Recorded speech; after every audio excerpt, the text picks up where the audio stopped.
Welcome to our channel. Today we will watch a tense and unexpected moment from the British royal family. At the age of 75, King Charles could not contain his emotions when Prince Edward, his younger brother, spoke out for the first time about Princess Diana after many years of silence. Edward's sincere and unexpected sharing shocked the whole of England and especially touched the heart of the king, who was carrying many responsibilities and memories. Let's explore this emotional story with us right after.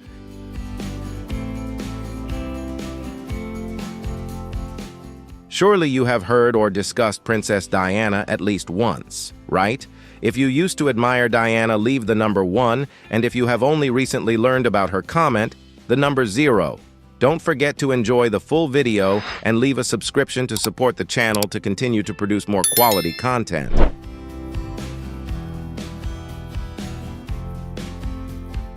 For decades, Prince Edward has lived in the shadow of the throne known as Queen Elizabeth II's quietest child. Scandal-free, controversy-free, he has long been a model of steadfast loyalty to the crown. While storms have swept the royal family from Charles and Diana's tumultuous divorce to Prince Andrew's acrimonious controversies, Edward has remained silent, a bulwark against royal secrets from the public eye. But now at 61, things are changing, with many believing he will take those secrets to the grave.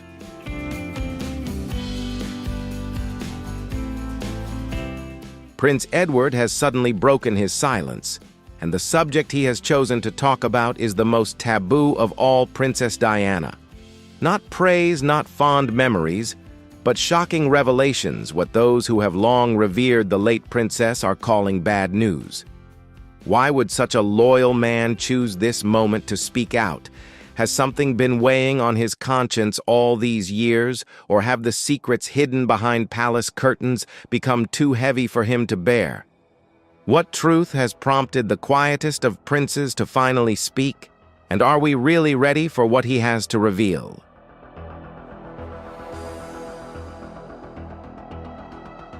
While the world focused on the tragic romance between Diana and Charles, few people paid attention to the quieter, more secretive, but no less explosive connection between Princess Diana and Prince Edward, Charles's younger brother.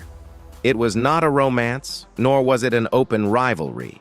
It was something else entirely, a strange, silent understanding between two people trapped in a royal institution that stifles emotion and prizes silence.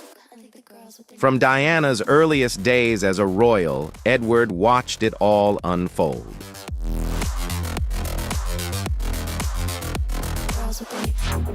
He saw the cold stares, the unanswered phone calls, the formal ceremonies where Diana was forced to smile through tears. Edward was not like Charles. He was not aloof, nor burdened by royal arrogance. He was the only one who gently asked, "Diana, are you okay?" And with that question, a silent door opened between them. They did not see each other often, but when they did, the look they exchanged contained something unspoken. A former royal staffer once revealed that when Diana entered a room, Edward was always the only one who stood up and walked towards her.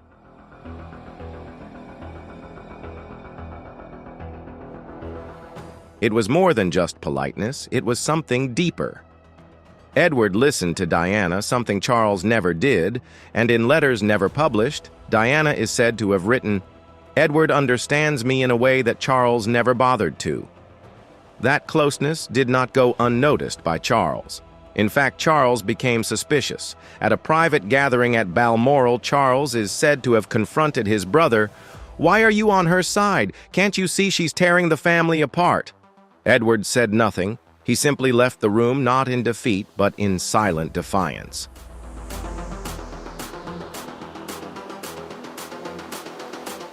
To protect a woman who was slowly breaking down.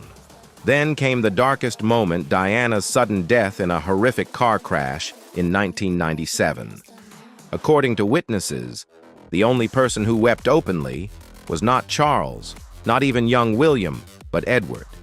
He flew quietly to Paris, to the scene of the crash, and demanded to see Diana's body before it was flown back to the UK. The palace has never disclosed this, but those close to the family know it happened.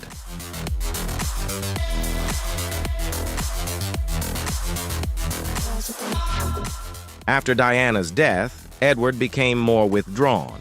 He refused interviews and avoided events that mentioned her name. But royal watchers knew that this was not forgetting, it was grief that had no place in the royal script. And perhaps that is why he always kept a clear distance from Camilla, whom he silently blamed for Diana's pain. At Charles and Camilla's wedding, Edward was said to be the last person to sign the guest book, his message short and sharp. May your happiness not come at the expense of others.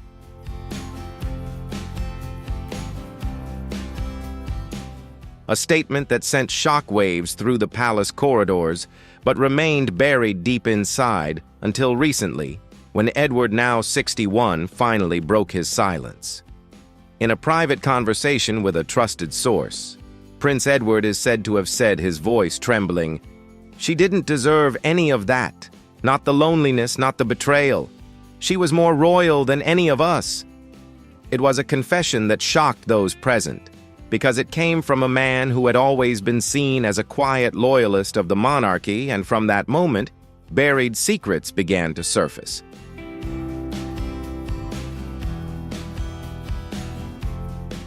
People began to ask the unimaginable questions. Was there more to Edward and Diana's bond than empathy? Was there something deeper that had to be hushed up to protect the royal image? And if so, was that hidden truth the kind that could bring the entire royal facade of perfection crashing down? Whatever the case, one thing was clear in the maelstrom of Diana's life. Edward was her silent anchor. A brother-in-law who not only saw her pain, but bore it with her, protecting her in silence and preserving her memory as a sacred relic.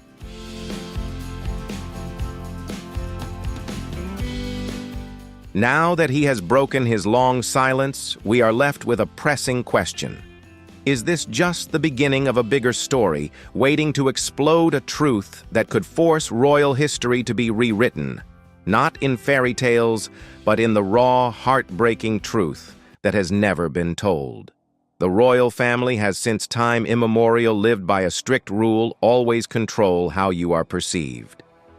Do you think Prince Edward should have spoken out about Princess Diana sooner? If you think so, comment 2. If you think not, comment 3. Your opinion matters, and we want to hear it. Don't forget to like the video and hit the bell so you don't miss the next fascinating stories about the British royal family.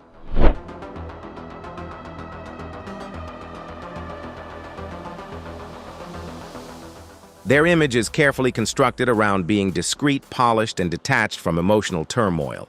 There's an old saying they follow, like law, never complain or even explain. It's more than a motto, it's a shield that's protected them for generations. They choose what the world sees and keep everything else behind closed doors. Then Diana comes along. From the moment she joins the family, everything starts to change.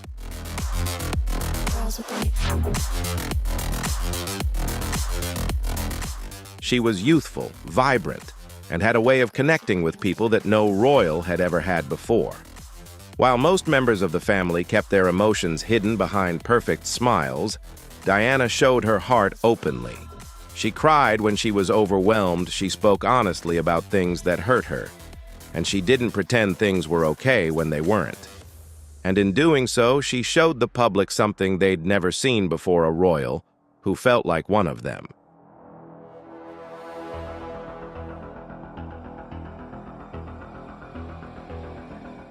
She allowed people to see behind the palace walls and see the reality beneath the traditions. She showed that even those who wore crowns and titles could feel pain, struggle with love, and battle loneliness. Without ever speaking a word, Diana changed the way people viewed the monarchy. And all the while, Prince Edward was there, silently watching it all. He never sought the spotlight, but he was there throughout, watching closely as Diana's courage and vulnerability reshaped the royal world in unexpected ways.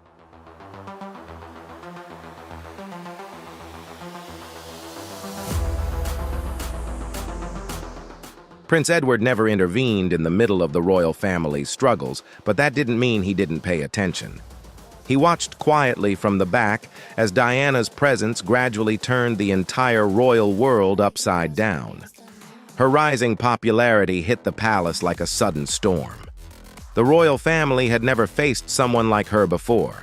She was expected to be the quiet support alongside Prince Charles, but instead, she became the star.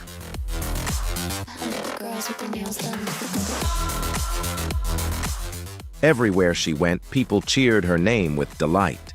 Photographers followed her relentlessly, and even powerful leaders seemed more interested in meeting Diana than meeting other royals. With each appearance, her influence grew stronger, but behind the scenes, things were not so rosy. Inside the palace walls, the pressure was mounting. The spotlight, once held by the monarchy as a whole, had shifted almost entirely to Diana, and that shift created serious tensions.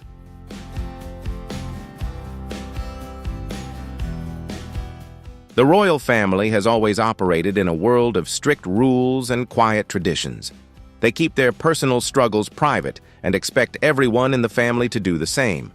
They resist change, cling to old traditions, and avoid public displays of emotion. But Diana didn't follow that path. She opened up about her pain, she bravely admitted to the isolation she felt, and she spoke about the overwhelming burden of being a royal in a way that no one had dared to talk about before.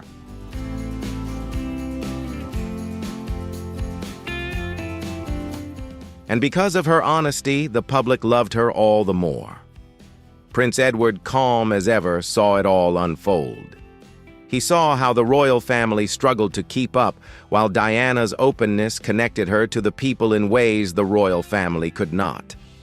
Her truth not only revealed her own struggles, it exposed the backwardness of the monarchy.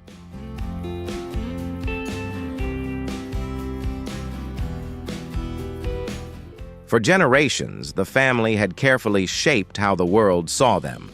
They kept their image polished and aloof, but Diana could not be managed or contained. Her sincerity, the very thing that endeared her to everyone, also became the greatest threat to the old royal system. She made people feel something real, something personal, and that made her more than just a difficult royal. It made her a challenge to everything the monarchy had built over the years. The more they tried to silence or limit her, the more it became clear that their grip on the public trust was fraying.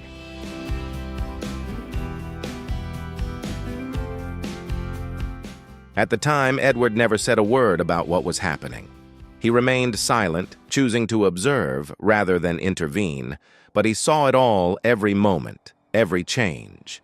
And when he finally spoke about those years later, it was clear how deeply Diana had changed things. She didn't just stir the royal waters. She changed the way people viewed the entire monarchy. From the sidelines, Edward saw how Diana's presence both shielded the royal family from total disconnection and forced them to confront a truth they could no longer avoid. She reshaped their world forever, and Edward silently watched it all happen.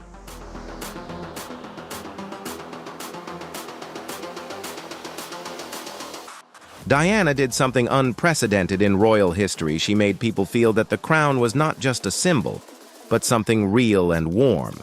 For so long, the royal family lived hidden behind layers of rules distance and quiet dignity. They were not allowed to appear as ordinary people with emotions and flaws. They were supposed to represent tradition, stability, and history. But Diana turned that idea on its head. She did not hide behind guards or large gates. She was soft, open, and never afraid to show affection in public.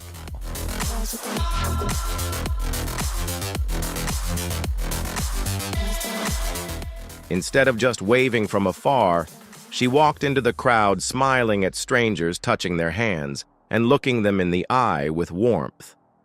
That gentle intimacy felt new and special. She brought the royal world down to earth, closer to the common man, and people felt more connected to her than ever before. But what seemed beautiful to the public felt dangerous inside the palace. This change was not taken lightly. It shook the royal family to its core.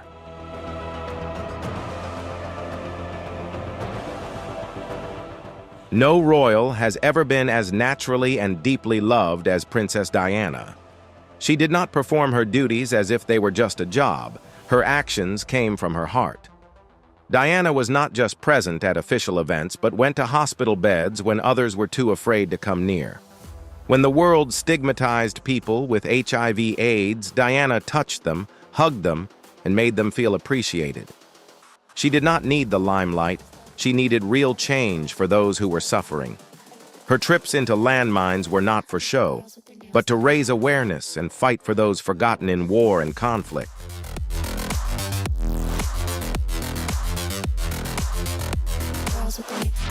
That genuine concern endeared Diana to the world not as a royal, but as a global symbol of compassion. She made the seemingly aloof monarchy seem approachable and humane, but it was also what made Diana a source of concern within the royal family. Behind palace walls, her growing fame and influence began to unsettle the traditional guardians of order. The royal family had been built on image control and secrecy, a system that had been built for centuries on keeping emotions bottled up and away from public life, and Diana, with her unbridled honesty, shook that foundation.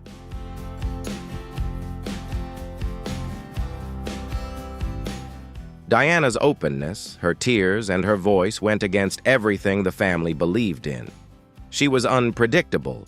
She said what she felt, she cried when she was sad, and she even showed the world the woman behind the title. That honesty was powerful, but it also made the royal family uncomfortable. They preferred silence to questions. They valued control over raw emotion.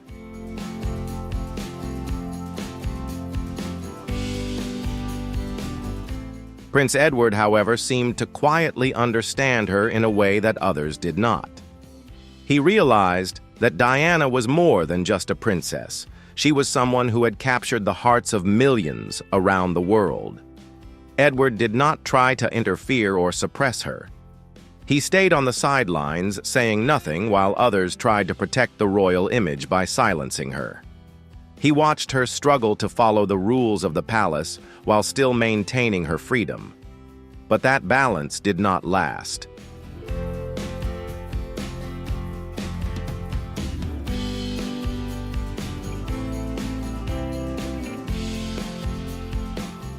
In her efforts to remain authentic, Diana gradually found herself exhausted.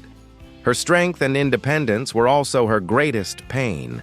She could no longer force herself to play the role of a silent, smiling royal. She opened up about her pain and showed everyone what life behind the royal curtain was really like. But her family was not prepared for such openness. They did not know how to react to such honesty.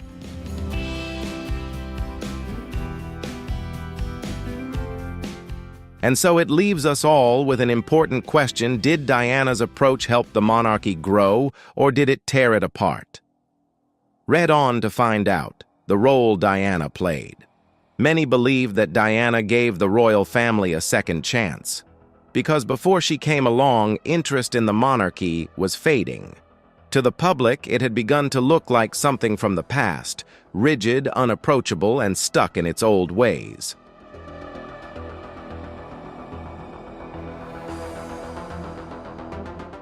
But when Diana arrived, everything changed. She brought a new energy, a gentle light that drew people back to the royal family. Diana made the royal family feel important again, and whether they accepted it or not, she ushered them into a new chapter of history. Her presence didn't just draw attention, it opened up hidden corners. Some believe that Diana herself uncovered truths that the royal family had tried to keep quiet for years.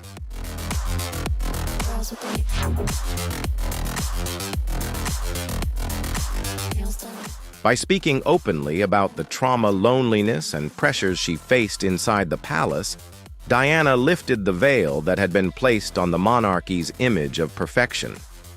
She showed the world that behind the diamonds and the glittering golden halls lay a closed, cold, and prejudiced place. Her honest words left a deep mark on the public, a truth that long after her death, the British royal family is still struggling to heal.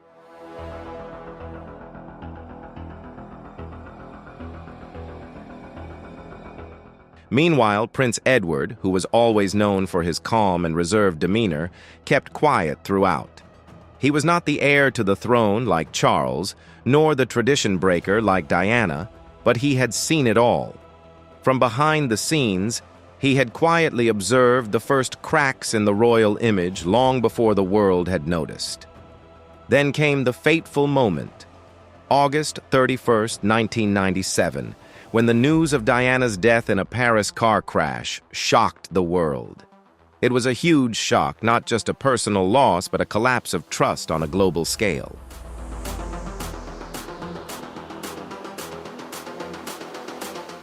Candles burned on the pavement outside her home at Kensington Palace all night. Flowers piled up. The world was in deep grief, even though many had never met her. It felt as if someone very dear had been taken away. Diana was more than a royal name. She was a symbol of warmth, of hope, of someone who wanted to make a difference. And now she was gone.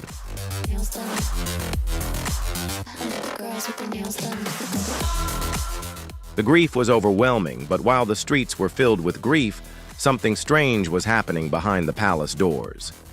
The royal family remained completely silent. Their silence shocked the world. People everywhere waited for even a tear, a sign of grief from the royal family, but there was nothing. There were no speeches, no public appearances, not even the flag at Buckingham Palace was lowered.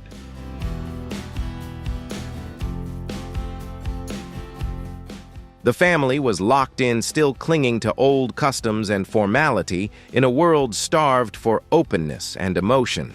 The silence was cold and utterly out of place. The traditions they clung to so tightly now seemed out of date, and at this point, their refusal to show emotion only made things worse. The public had changed, and the royal family had not. People could no longer contain their anger.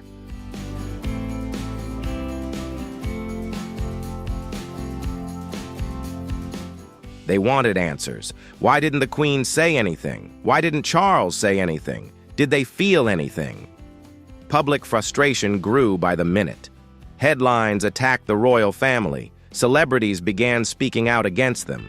Even those who had always supported the monarchy began to question whether the royal family had become too distant from the people they were meant to lead. Yet through all the noise and chaos, Prince Edward remained silent.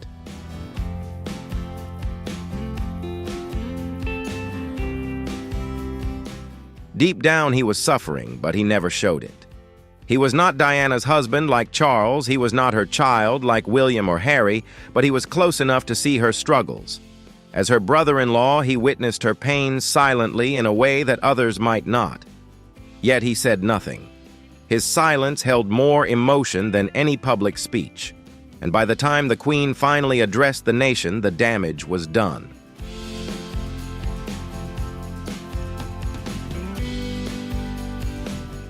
The long wait left a deep wound. The silence from the palace spoke louder than any speech could have. It revealed a version of the royal family that people could not forget. They seemed cold, distant, lost in their own world.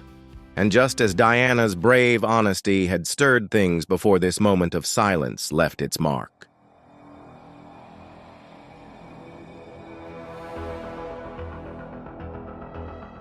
Diana's passing was the moment when the royal family could no longer avoid change. Her death was a turning point. Suddenly, the usual quiet and reserved way of doing things was no longer enough. People wanted emotion, not tradition. They wanted royals to feel what the world felt. It was no longer acceptable to act as if nothing had happened. The pain of that loss forced the monarchy to rethink everything.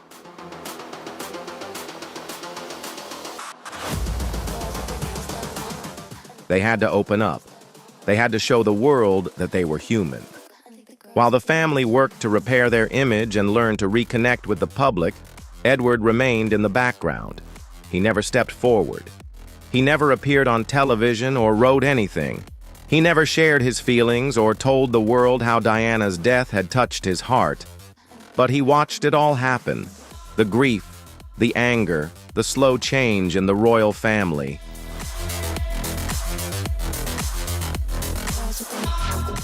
Yet he kept his thoughts to himself. He never spoke of how he truly felt about the cold silence of the palace or the way the public anger swept like a relentless storm for years. Edward chose to remain in the shadows, saying nothing but silence. Yet the world never stopped talking about Diana. People remembered her kindness, her strength, her pain, and how she tried to bring about change. Her story lives on.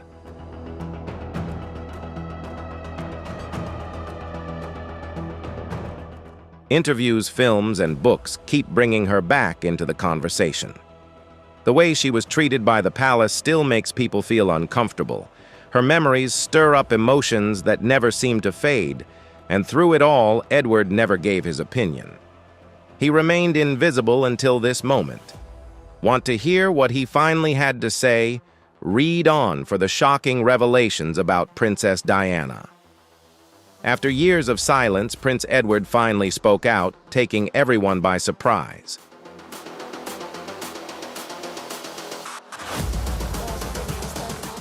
Unlike the polished, guarded messages we often hear from members of the royal family, Edward did not try to defend the crown or smooth over the past. His words did not sound rehearsed. He did not try to protect anyone or soften the truth. Instead, he spoke raw and honest, giving people a rare and personal look at what really happened behind palace walls. He admitted something many had secretly believed for a long time, that Princess Diana never really belonged in the royal world. He said the system was not built to accept someone like her.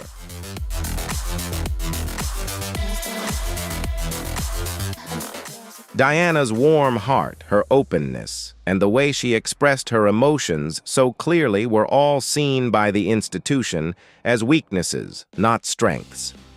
She faced rejection not because of who she was, but because the system was not ready for someone so genuine. Her profound loneliness was not just something that happened. It was a result of the way the royal machine operated around her. Now people are asking, why is Edward speaking up now, after all these years of silence?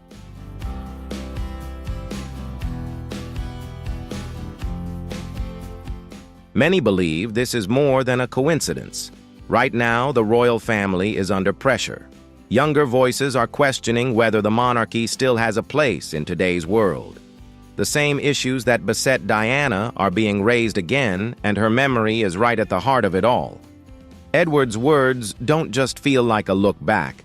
They feel like a quiet answer to the questions people are asking today.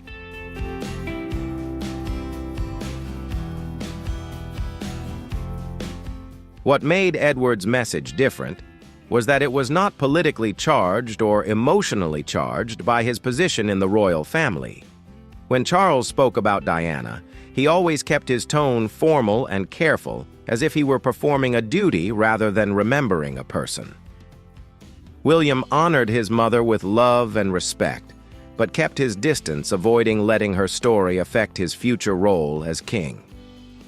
Even Harry, who is seen as honest and strong in his emotions, shared Diana's story from the perspective of a wounded son, one struggling with the past and the system that he felt had wronged his mother.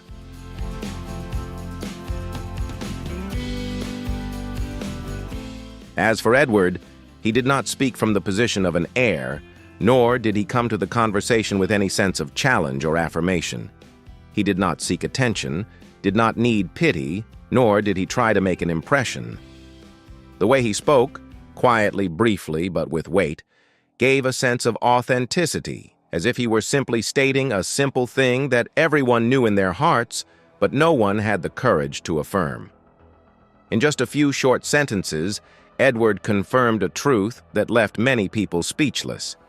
Diana's pain came not only from personal conflicts, but also from the rigidity, coldness, and invisible pressure that the royal family placed on her, a truth that still haunts her today.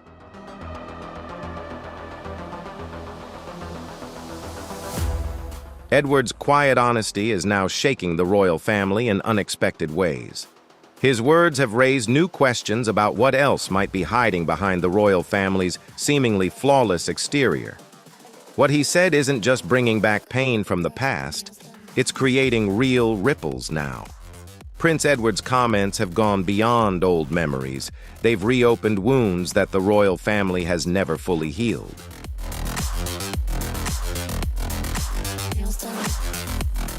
And while his words were calm and carefully chosen, they forced the monarchy to revisit one of its most painful personal chapters.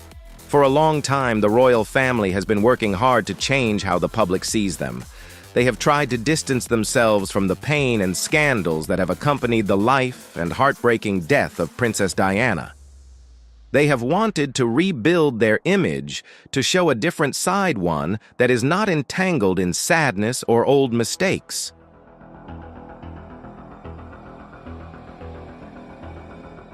But now that Prince Edward has finally broken his silence, all that careful planning may be starting to unravel.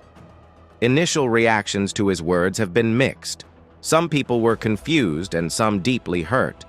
And one of the most affected was King Charles. Charles, who now wears the crown, is said to have been shaken to the core. The past is not something he can easily escape.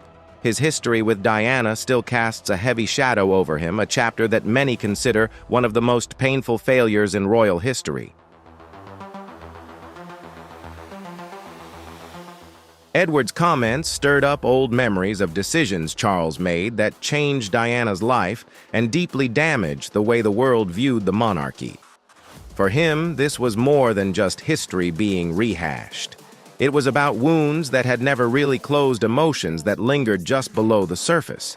Prince William, the heir to the throne, now finds himself in a difficult position. He has always shown his love and respect for his mother, choosing to honor her in a way that protects her memory, but does not reopen old wounds.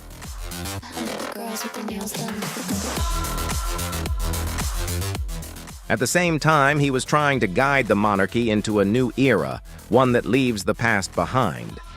But now, because of Edward's honesty, William may have to revisit those painful truths, and he may have to decide how much of Diana's full story he's willing to accept and talk about. That decision will not only affect how the public views him, but it could also affect whether people believe the royal family is truly ready to grow and change.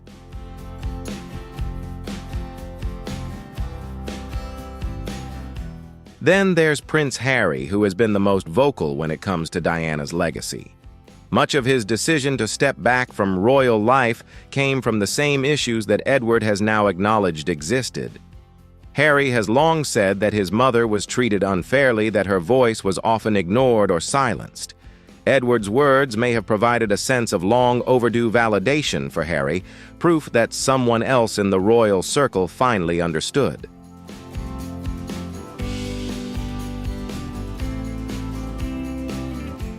But at the same time, this could make the rift between Harry and the rest of the family even wider, because if Edward, who has always kept a low profile, stayed out of the spotlight and sided with the establishment, were to speak out now, it would be worth pondering. But while these family struggles are deeply emotional, there's something even bigger going on here. Edward's revelation isn't just affecting those inside the palace. It's sending ripples far beyond the royal gates. And that brings us to the bigger question: what could this truth mean for the future of the royal family?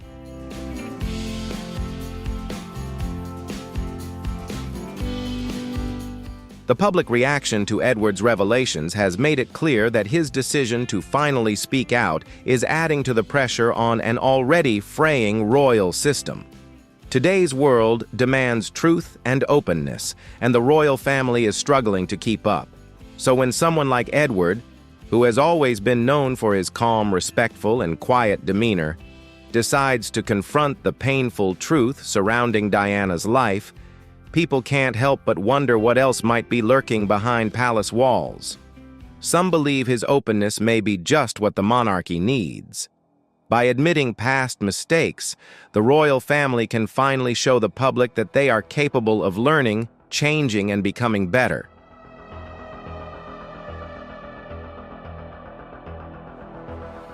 For many, that honesty was a step forward, but not everyone saw it that way. Others thought Edward might have crossed a line, one that could make it harder for the royals to protect the image they have so carefully crafted over the years.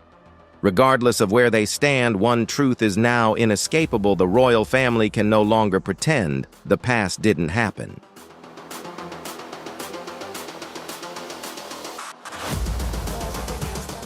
Once Edward's words were shared with the public, they spread like wildfire. Headlines were quick to appear, and every major news outlet jumped on the story. Talk shows replayed his statements over and over, analyzing each sentence. Journalists filled newspaper columns with speculation about how the palace might respond and what it might mean for the future of the monarchy. At the same time, social media exploded with conversation.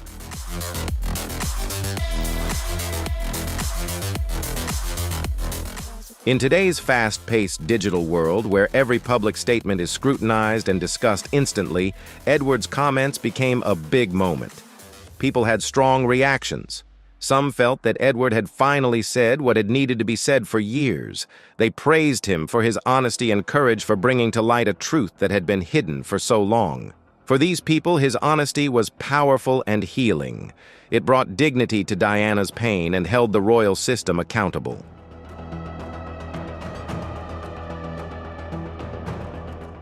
Over the decades, the media has played a huge role in shaping Diana's public image. Some stories have painted her as a helpless victim, while others have portrayed her as someone who brought trouble to her family. But Edward's version doesn't follow any old script. He doesn't try to make Diana look like a saint, nor does he defend the way the royals treated her. Instead, he tells a deeper, more complex story that has forced many journalists to rethink how they covered Diana over the years.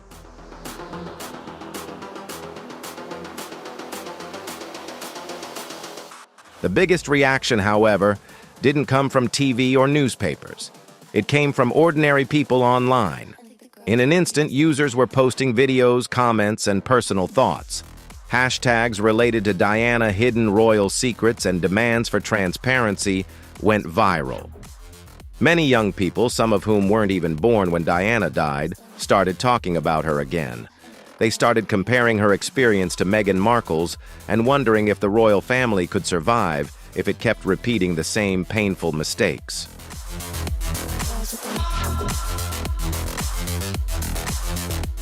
The palace has yet to issue an official response, but even without a word from them, the impact of Edward's statement cannot be ignored. The entire public conversation has taken a new turn, and Diana's name is once again being mentioned everywhere with raw emotion, fierce debate, and divided feelings. Edward didn't just say a few harmless words. He reopened a story that many thought had been quietly closed.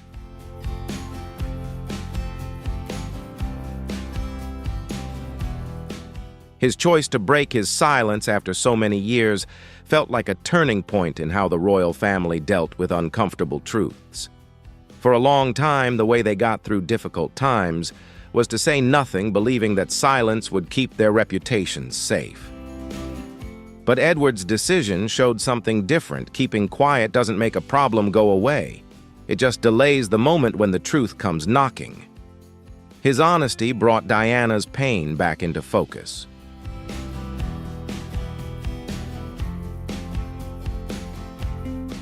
Diana was once a symbol of kindness and relatability, but behind that smile was a lingering pain that is now being re-examined through Edward's words. His speaking out not only rekindles memories, but also raises questions about responsibility, truth, and the cost of silence. While some see it as a courageous act that paves the way for healing, others worry that revealing too much truth will shake the foundations of the monarchy. Though controversial, Edward's words add depth to Diana's story, a story that is all too familiar yet still full of untold stories.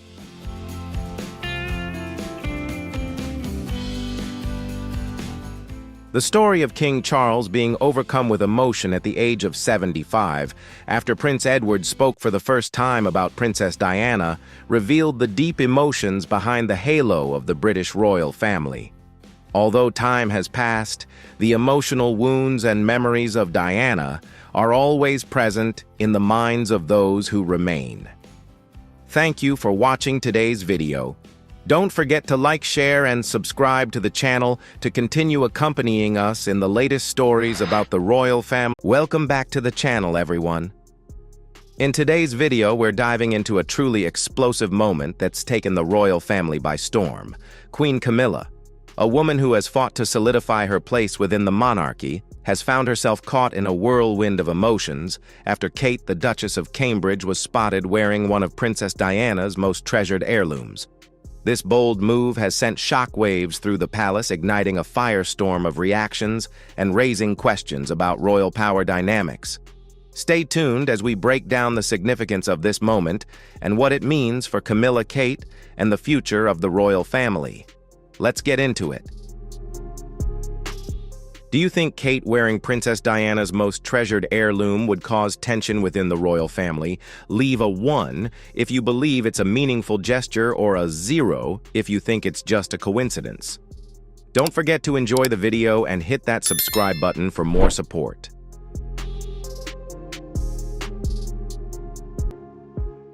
Last night at the grandest royal party of the year, a special moment captured everyone's attention when Duchess Kate stepped out wearing the tiara most beloved by Princess Diana. While everyone had expected a quiet evening, that moment completely shifted the atmosphere.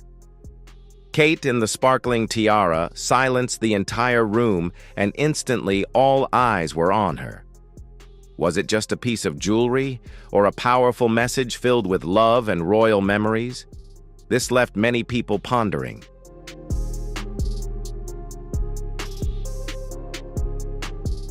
The tiara was not just a beautiful accessory, it also evoked memories of a deeply meaningful past. When Duchess Kate entered, Diana's tiara not only made her look stunning, but also sparked powerful memories of the late princess. Kate's appearance in this tiara was not merely a fashion choice, it served as a reminder of Princess Diana's lasting influence and her indelible presence in royal history.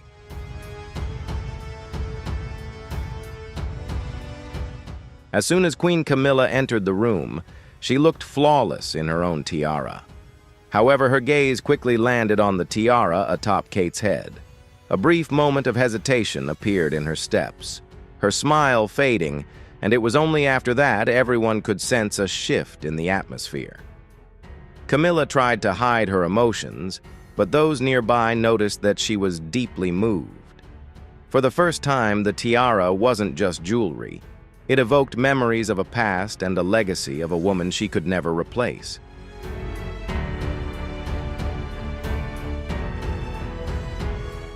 This tiara is not only beautiful, but also carries with it a deeply emotional history. For those who understand royal traditions, they know that every piece of jewelry holds profound significance.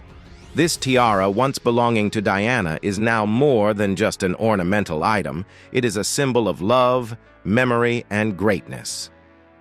When Kate wore that tiara, everything suddenly became quiet, solemn, as if it conveyed a message that Camilla could not deny.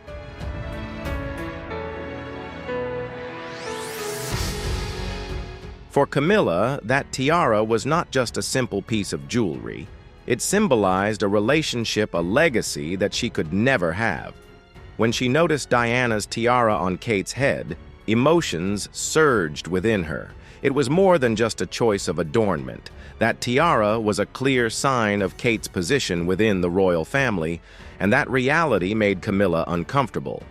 Although she always maintained grace and elegance, it was undeniable that the tiara had stirred an inevitable confrontation within her.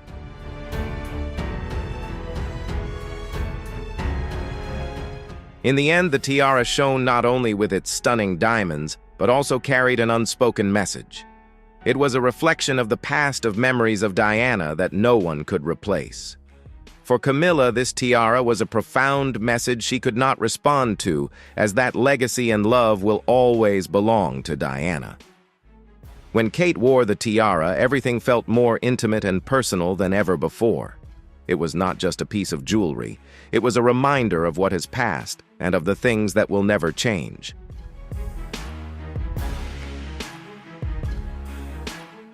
The knot tiara is not just a sparkling piece of jewelry, but it also carries a deep and painful meaning. When Duchess Catherine wore this tiara, it was not just a symbol of royal beauty, but also a reminder of the unforgettable memories of Princess Diana. This tiara had once been Diana's favorite piece worn during some of her most memorable moments, and as Catherine donned it, the atmosphere around them seemed to grow heavier. It didn't just shine with sparkling diamonds, but also revived a past that many thought had been forgotten.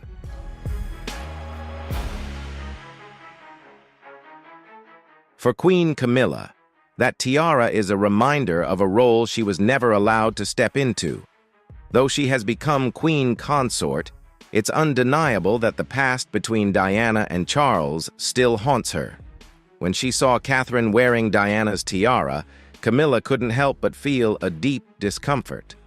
The tiara was not just jewelry, but a symbol of the greatness and love that Diana had once received. For Camilla, it was a painful message reminding her that no matter how much time passes, the public's affection will always remain with Diana.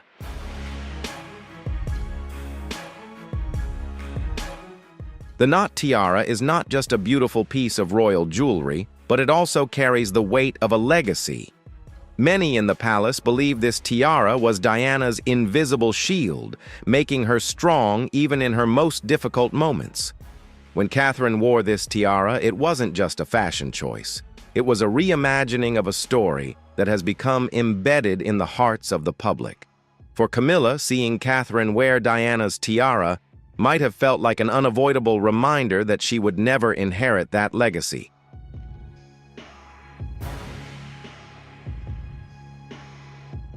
When Catherine wore the tiara, it wasn't just the admiring gazes at her beauty, but also a profound sense of the connection the tiara symbolized. It evoked memories of Diana and what she had brought to the royal family. While Camilla may have the right to wear royal jewelry, the emotional bond Catherine shares with the public cannot be replicated. It's not just an accessory. That tiara is a story the public still cherishes, a story tied to the grace and affection that Diana created.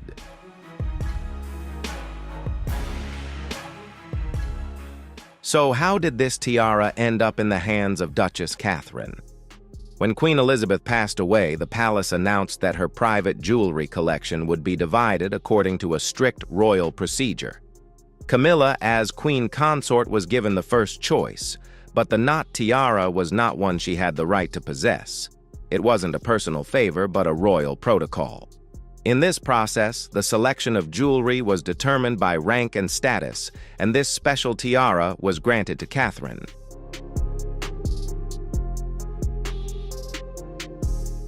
When Duchess Catherine stepped in and wore Diana's knot tiara, no one could have predicted that this tiara would not belong to Camilla, who was expected to be the one granted the royal jewelry.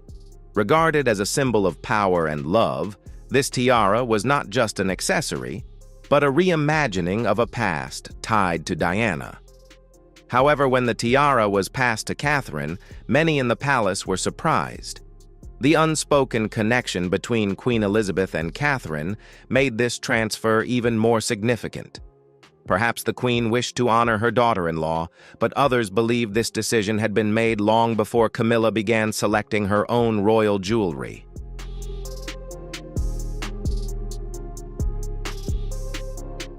As soon as images of Catherine wearing Diana's beloved tiara were shared, the public immediately expressed their admiration.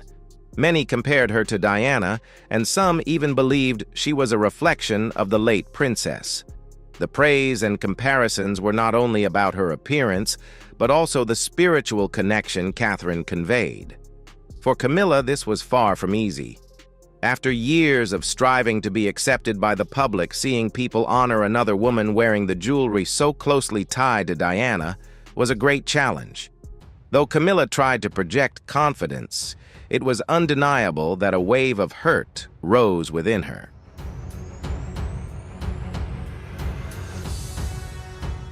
Although Camilla stands at the highest rank in the royal family, Catherine's appearance in the tiara shifted the balance of power. Catherine wasn't just wearing a piece of jewelry, she earned the admiration and love of the public. People didn't just see a princess, but they felt the connection between Catherine and Diana. Meanwhile, Camilla, despite holding an official title, seemed to fade into the background. The tiara was not just an item, it symbolized a shift in influence within the royal family. Catherine had captured the public's heart while Camilla faced the challenge of maintaining her position.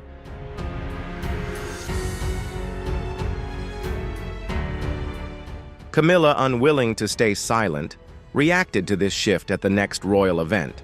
She stepped out wearing a different tiara, the girls of Great Britain and Ireland tiara, a precious piece once beloved by Queen Elizabeth.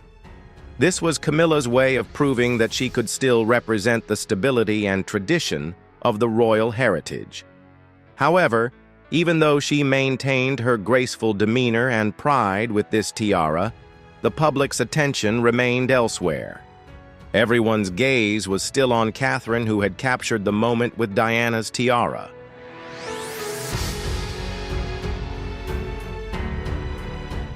Although the tiara Camilla wore still sparkled under the lights, the public's attention was not on it. People no longer discussed the value or beauty of the diamonds in Camilla's tiara. Instead, they remained fixated on the image of Catherine wearing Diana's tiara.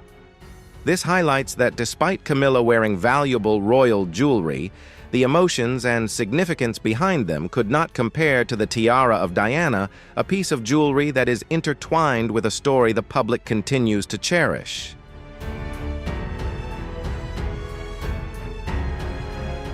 The difference between Camilla and Catherine is not just about the jewelry, but also how each woman carries the royal legacy. Catherine didn't just wear the tiara, she embraced it and became an inseparable part of Diana's story. For Camilla, things seem more challenging because despite her power and title, Catherine has effortlessly earned the public's affection. This isn't just about the tiara, it's about the bond Catherine has forged with the people.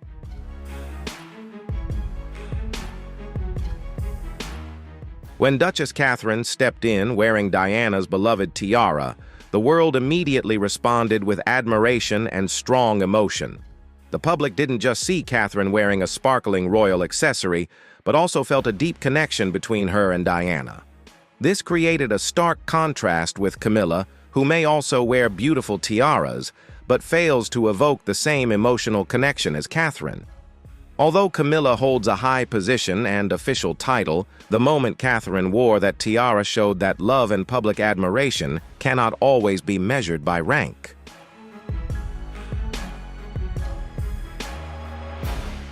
For Camilla, seeing Catherine wear Diana's tiara may have brought deep pain.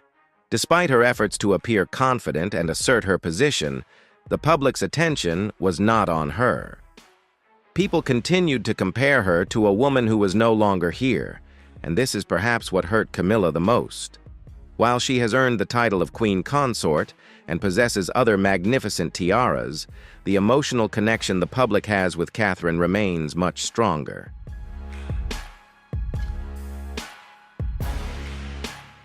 In the royal family, it's not just beauty that matters, but strict rules about who can wear a tiara. Each tiara is not just jewelry, it carries the weight of tradition and power. When Catherine wore Diana's tiara, it was not just an acceptance of a royal accessory, but a statement of her role in the royal family. Royal protocols dictate that once a tiara is bestowed upon a royal woman, it belongs to her forever.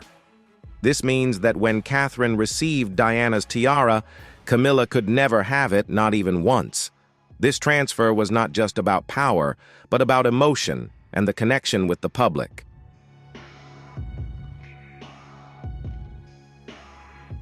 What do you think about this royal rule? Does Catherine wearing Diana's crown carry a deeper message about power and her connection with the public? Share your thoughts in the comments below. Do you think it's a worthy gesture or a sign of shifting power within the royal family? Don't forget to like the video, subscribe to the channel, and hit the notification bell.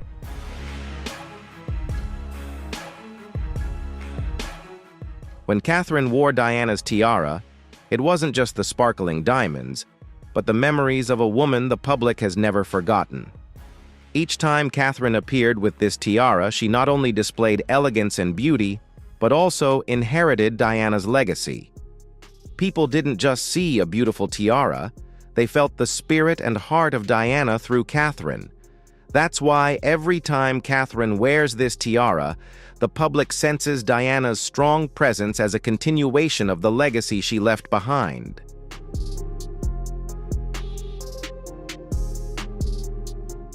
This shift is not just about the tiara or the jewelry, but about the recognition and affection the public has for these two women. While Camilla holds power and a title, it is undeniable that Catherine, with Diana's tiara, has won the hearts of the people. This highlights a change in influence and the significance of royal symbols. Camilla may have advanced far within the royal family, but Catherine has proven that status doesn't always compare to the love and admiration the public feels for an individual.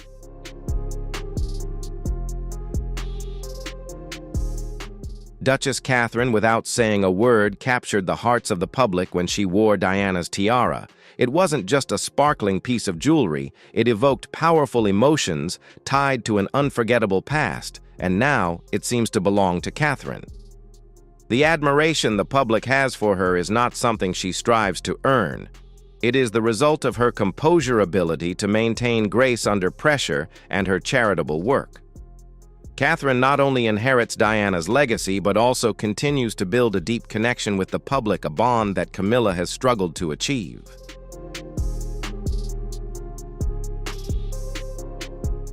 Although Camilla fought hard to secure her position beside King Charles, the public has not embraced her with the same warmth as they have Catherine. This became even more evident when Catherine wore Diana's tiara. While Camilla may wear a tiara just as magnificent, it doesn't evoke the same powerful emotions as when Catherine wears that one. This difference must have been painful, as despite Camilla's power and title, she still cannot earn the love and admiration that Catherine has. It's not just about the tiara. It's about how the world perceives these two women.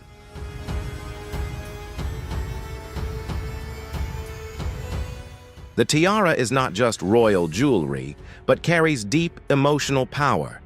Each tiara in the royal family has its own set of rules, with only those of high status allowed to wear them. Once a tiara is bestowed upon a royal woman, it stays with her for life.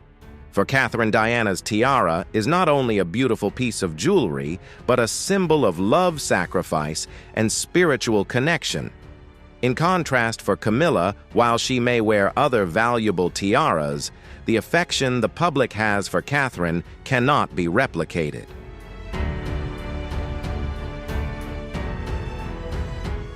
The lover's knot tiara is not just a piece of jewelry, but a symbol of a broken love and an unforgettable legacy. First created in 1914, the tiara was selected by Queen Mary and later given to Princess Diana by Queen Elizabeth II as a wedding gift. Diana wore this tiara at important events and during some of the most challenging moments of her life. Though the tiara sparkled, it was also heavy and difficult to wear, much like the challenging life Diana faced within the royal family. Yet she wore it with grace, and over time this tiara became a symbol of her quiet strength.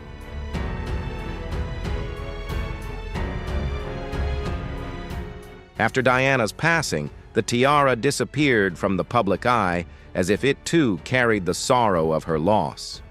However, in 2015, something unexpected happened when Duchess Catherine wore Diana's tiara. That moment shocked royal watchers, as if Diana returned not physically, but spiritually. Catherine wasn't just wearing a royal tiara. She revived the deep emotions and memories of Diana. For the public, this tiara wasn't just about style or the sparkle of diamonds. It was about the rebirth of Diana's spirit and legacy, making it all the more special and meaningful.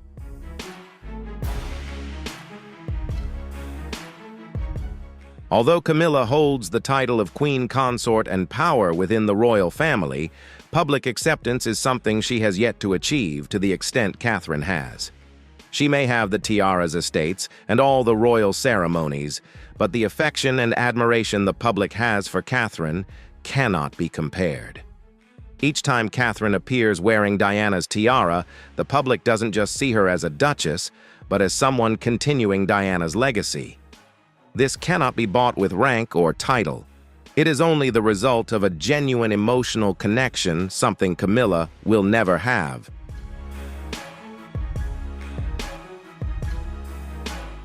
When Duchess Catherine wore Diana's lover's knot tiara, it wasn't just the appearance of a sparkling royal accessory, but a deeply emotional moment.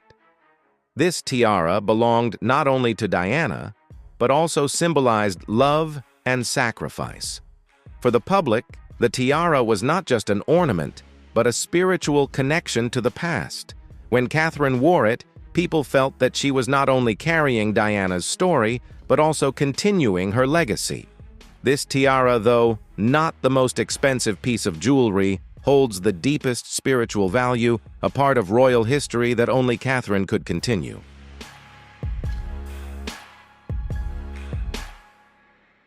Although Camilla is queen consort and has the right to choose from the priceless heirlooms of Queen Elizabeth, the lover's knot tiara did not fall into her hands. This caused surprise within the palace, as many thought that Camilla, with her position, would be the first to receive such an item. However, the tiara was given to Duchess Catherine. This decision may have stemmed from Queen Elizabeth's emotional connection to Catherine, or from the quiet support of King Charles, who likely wanted the memory of his late wife to be preserved through his son's current wife. This was not just about power or titles, but about a deep emotional connection.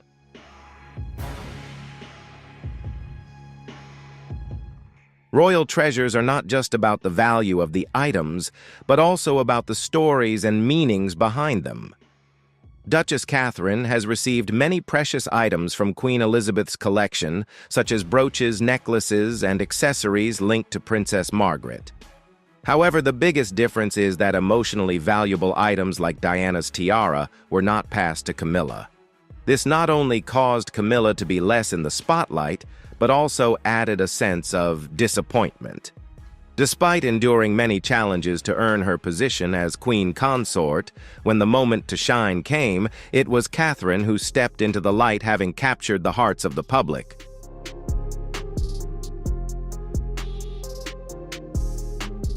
Catherine didn't just wear Diana's tiara, she became the one to carry on Diana's legacy within the royal family.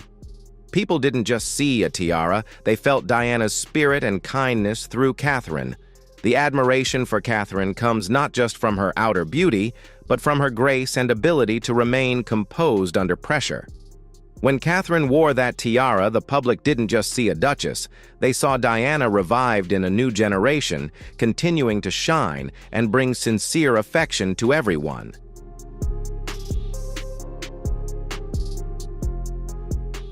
Although Camilla holds official power and a grand tiara, the public's attention still doesn't focus on her in the same way it does on Catherine. Each time Catherine wears Diana's tiara, people don't just see a duchess. They feel a deep connection to an invaluable legacy. Camilla may wear precious royal tiaras, but it's undeniable that the public's affection for Catherine cannot be measured by power or title. That's why every time Catherine appears with this tiara, it tells an emotional story that no one can deny.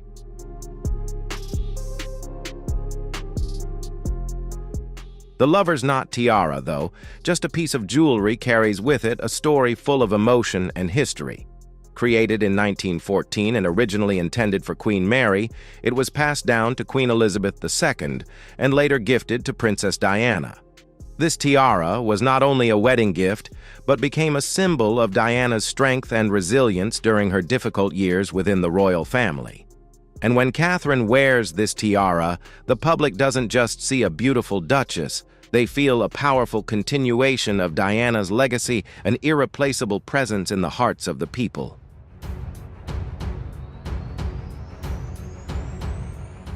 When Duchess Catherine wore Diana's lover's knot tiara, it wasn't just the appearance of a piece of jewelry, but an emotional moment. The natural way she wore the tiara, her composure and posture immediately reminded everyone of Princess Diana. Unlike someone trying to copy Diana's legacy, Catherine is truly continuing it, something that Camilla cannot do. While Camilla may wear dazzling jewelry, the lover's knot tiara, with all its emotion, will always be something she cannot reach.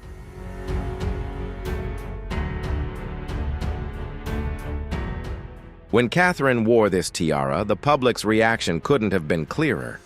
People began comparing Catherine to Diana, calling her the princess of the modern people, and even dubbing her Queen 2.0. This sentiment could deeply hurt Camilla, as despite her power and title as queen consort, Catherine's light seems to shine brighter. Camilla may wear other tiaras and attend grand events, but when Catherine wears Diana's tiara, all attention is on her. For many, this contrast is no coincidence. It's a silent rivalry between two royal women, and it's clear that Catherine has captured the world's attention.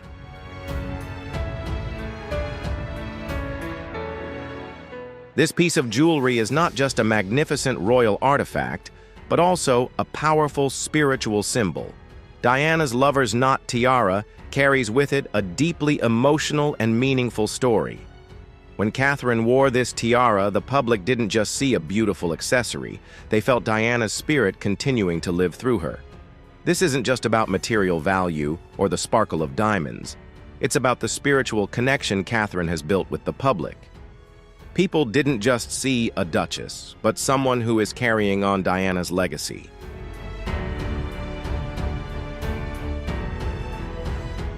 Although Camilla may hold power and a title, the sense of public recognition that Catherine enjoys seems to always be out of her reach.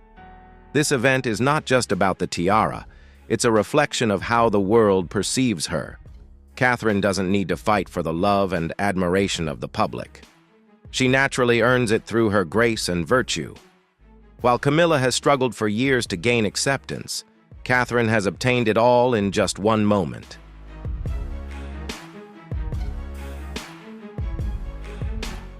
When Queen Elizabeth II passed away, her jewelry collection was carefully divided, following strict rules. Camilla, as queen consort, had the right to choose from the valuable items first. However, the lover's knot tiara did not go to her, but was instead given to Catherine. This not only surprised many, but also raised the question of whether this was a decision made by Queen Elizabeth before her passing, or if it was a choice quietly supported by King Charles. Those within the palace believe that Queen Elizabeth made this decision based on her strong affection for Catherine and her belief that Catherine was truly the one to continue Diana's legacy.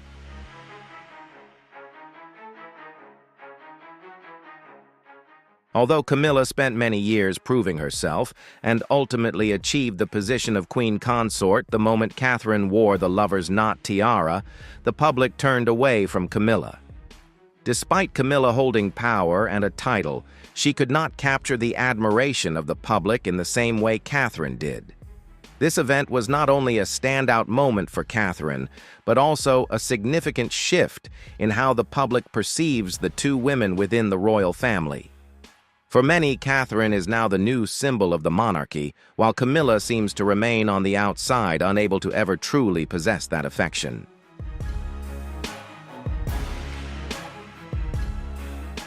The moment Catherine wore Diana's tiara was not just a formal act, but a revival of Diana in a new generation. It wasn't just about the tiara or its material value, but about the emotions it evoked. Royal watchers didn't just see Catherine wearing a royal piece of jewelry, they felt Diana's presence through her. That emotion, that connection, is something Camilla can never achieve, no matter how many precious tiaras she wears.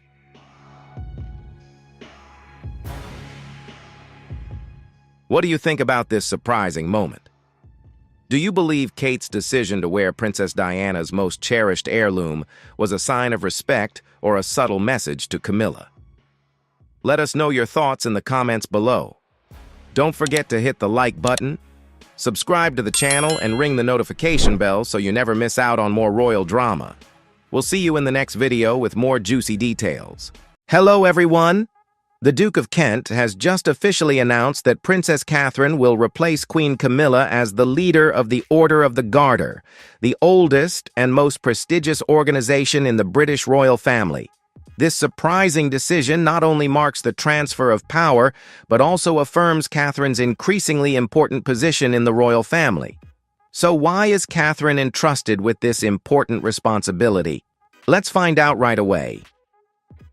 What do you think about the Duke of Kent choosing Catherine over Camilla to lead the Order of the Garter? If you support Catherine, comment 1. If you still favor Camilla, comment 0. Don't forget to leave a sub to support the channel and enjoy the whole video.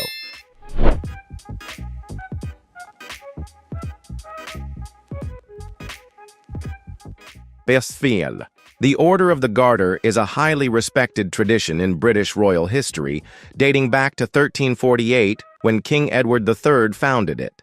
It stands for honor, loyalty, duty, and service to the nation, and has remained a prominent part of the British monarchy for over 670 years. Membership in the order is not easily obtained, and is reserved for a select few individuals who have shown exceptional service to the nation or the monarchy. Each year, Garter Day is celebrated with a solemn and regal ceremony at Windsor Castle, reliving centuries of history.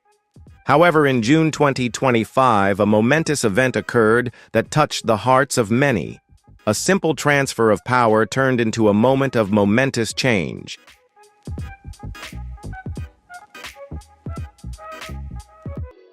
The Duke of Kent has been a member of the Order since 1985. He has been a loyal companion of the Garter for 40 years. Even at the age of 89, he remains dedicated and ever-present. Although his contributions may be quiet and many may not notice his quiet efforts, the Duke of Kent is a key figure in royal life, always supporting the crown from behind the scenes. For many years, he has epitomized the Garter values, duty, dignity, and belief in tradition.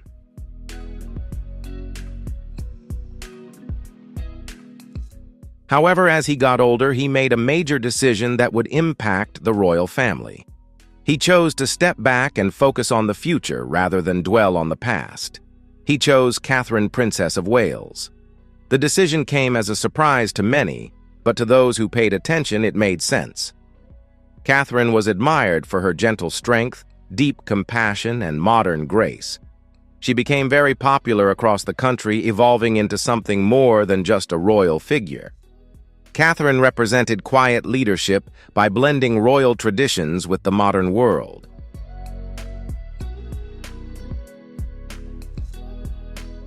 On June 16, 2025, Windsor Castle looked beautiful in the summer sunshine. The sky was clear, and there was a sense of excitement in the air. The annual Garter Day ceremony was about to begin, and many people had gathered in the castle grounds to watch. Some wore big hats, others held umbrellas to block the sun. They stood along the path looking for familiar royal faces and enjoying the music of the marching band. The royal family was dressed in their formal attire. King Charles led the way in a blue velvet robe, a plumed hat, and a shiny coat of arms.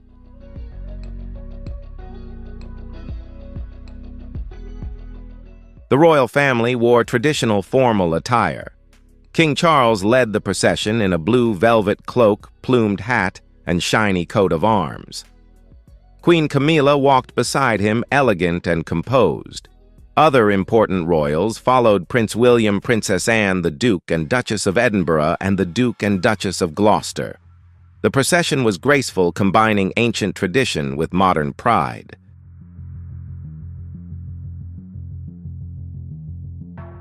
When Catherine appeared, she left a deep impression without being ostentatious.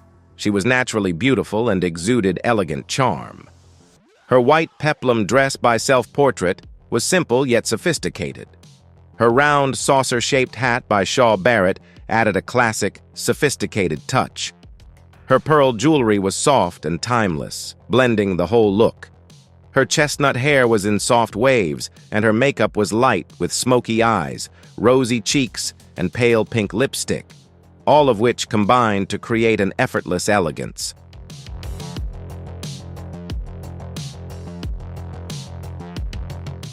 She walked gracefully alongside the Duchess of Edinburgh and Sir Timothy Lawrence, exuding grace in every gesture. Despite the significance of the event, Catherine appeared relaxed and unperturbed. But few in the crowd knew that the day was more than just a ceremony or a photo op in the chapel. A quiet decision was about to become a pivotal moment. St. George's Chapel was splendid as the royal family and the Knights of the Garter entered. The chapel was illuminated by a golden glow through stained glass windows, adding to the sense of the weight of history. Inside, it was quiet, with the ceremony expected to follow tradition, with prayers, readings, and possibly the induction of new members.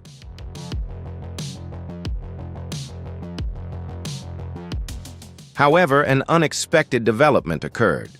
The Duke of Kent, who is usually healthy and reliable, did not walk into the chapel this time, but arrived by car. His old age was evident, but his enthusiasm and energy had not faded. As he entered, many in the chapel straightened up a little, realizing they were in the presence of someone who had spent most of his life serving others. If you were chosen to be the successor to lead the royal tradition, who would you choose, Catherine? Comment number 2.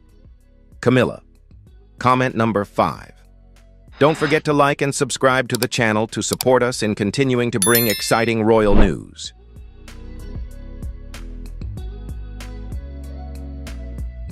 And then the unexpected happened. The Duke of Kent stood up across the chapel, calmly but emotionally announcing his decision to resign as head of the Order of the Garter. He stunned everyone by revealing that his successor would be Catherine, Princess of Wales. The room fell silent save for soft murmurs and gasps of surprise. Nothing had ever happened so publicly and so emotionally before.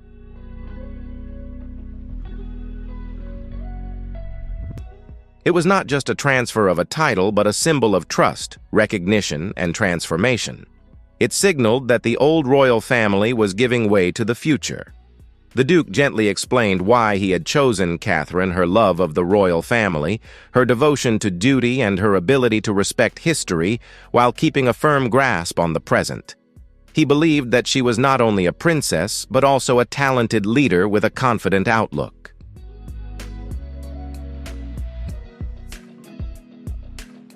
He assured the room and the country that the future was secure with her taking up the post. Catherine was deeply moved as she listened, tears welling up in her eyes and a small, grateful smile on her lips. She didn't need to say anything. Her eyes spoke volumes. King Charles nodded his approval. The decision was a family decision, not a private one. At the end of the ceremony, something unusual happened. The chapel erupted in applause. The sound broke the traditional silence, spontaneous and heartfelt, reflecting the importance of the moment.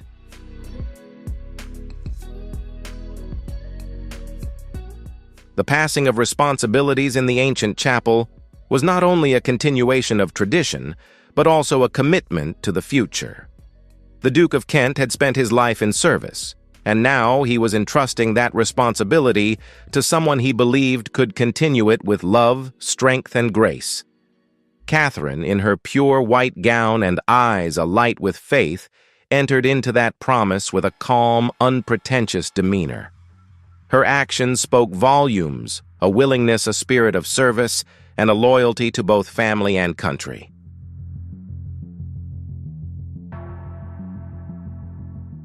It was not just any day, but a historic day marking the beginning of a new chapter. And by her side, Prince William, her partner and companion, was always there. Their relationship was a model of commitment and empathy in modern royalty. From their early days of dating to becoming parents of 3 children, their love had never wavered. As Catherine took on her new and important role, William's gaze said it all: pride, support, and a promise to always be there no matter what.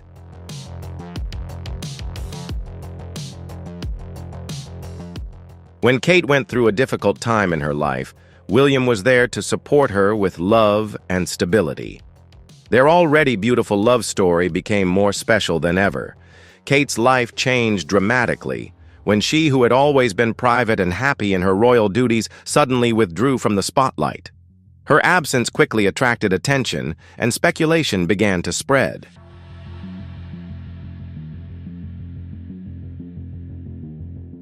Eventually, the truth was revealed. Kate had been diagnosed with cancer, news that shocked everyone.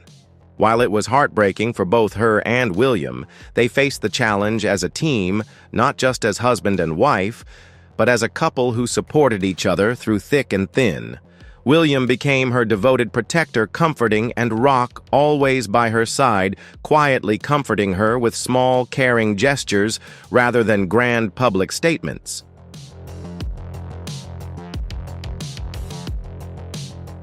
Despite her anxiety, Kate remained calm and demonstrated a deep, quiet courage. She did not seek pity, but only a desire to recover so that she could be with her beloved children.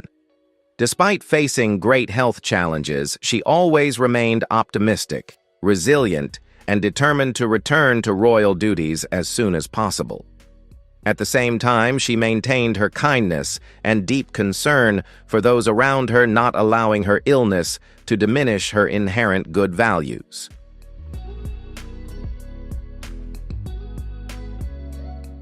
During those difficult days, Prince William was Kate's strongest support. He was always sympathetic, understanding, and did not put pressure on her, instead, giving her peaceful space to recover in her own way. William was also willing to adjust his busy schedule to spend more time with Kate, ensuring she never had to go through those difficult days alone.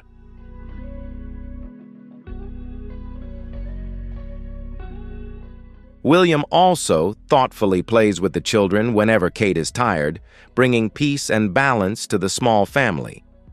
Their love is not a show of grandeur, but rather understanding patience and sincere presence in every moment of daily life.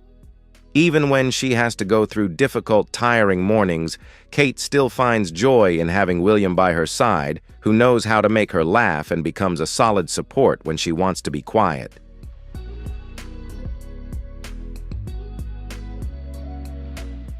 Kate and William's love, once expressed through affectionate glances in public, has now become deeper and stronger in private, away from the glare of the media. They lean on each other, sharing their burdens and strength to overcome all difficulties together. This affection helps them maintain peace and stability in the most challenging times. Their children, Prince George, Princess Charlotte, and Prince Louis, are surrounded by love and absolute protection. William and Kate are committed to maintaining a simple life for their children, filled with love and gentle routines, helping them grow up in a happy and safe environment.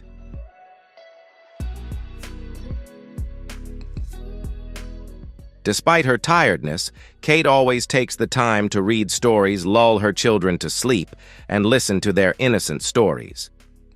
William recognizes her efforts and often helps by cooking, playing with the children, and taking care of the family whenever Kate needs a break. He is both a father and a mother in the family, becoming Kate's strongest support in all circumstances. Their relationship is not only built on love, but also on a strong bond that overcomes all storms, showing a steadfast, deep, and lasting love.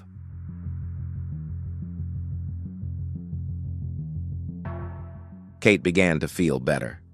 Her smile and laughter returned. She spent more time in the garden, enjoying the fresh air and watching the children play. William would sit quietly with her, holding a warm drink. They didn't need to talk because their hearts were connected. They were looking forward to what was to come, not just big royal events or dramatic public appearances, but simple family meals, short walks in nature, and watching their children grow up. Although cancer had been difficult for them, it had also strengthened their feelings for each other. It had highlighted what was truly important to them, their bond.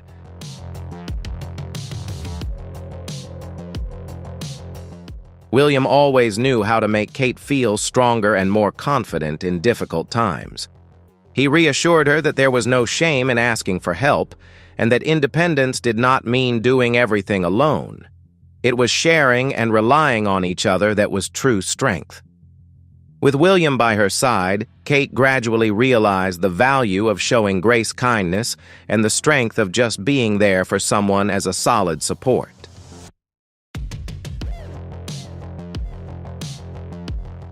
Over time, Kate began to reappear in public slowly and at her own pace. Despite her weight loss due to illness, she still retained her usual happy features and kind eyes. People were not only happy for her return, but also admired her strong will and optimism. William was always there giving full support and love not only as a prince, but also as a devoted husband ready to accompany Kate through all the challenges in life.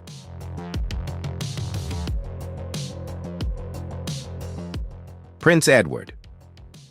Queen Elizabeth's youngest son is an important but little-known figure in the royal family. There are few people the Queen can fully trust, and together with Prince Philip, Edward has lived a life steeped in tradition, duty, and dignity. Although he has stood behind his siblings, his life has been marked by quiet achievements and devotion to the royal family.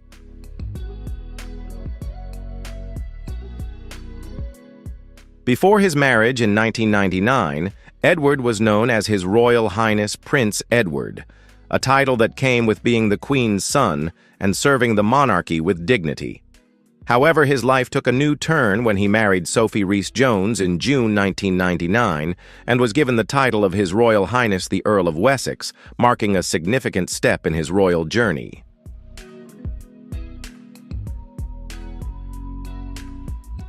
Prior to the wedding, it was planned that Edward would become Duke of Edinburgh, a title previously held by his father, Prince Philip. However, this title would only be transferred after both his parents died and the title returned to the crown.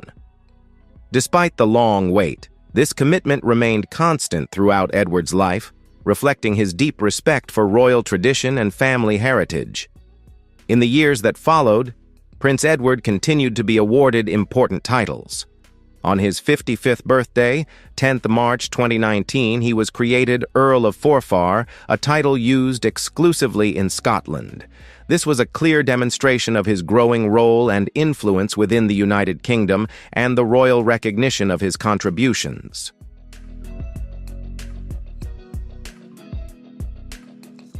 Finally, on his 59th birthday, 10th March 2023, Prince Edward will be officially proclaimed Duke of Edinburgh, fulfilling the legacy of his father, Prince Philip.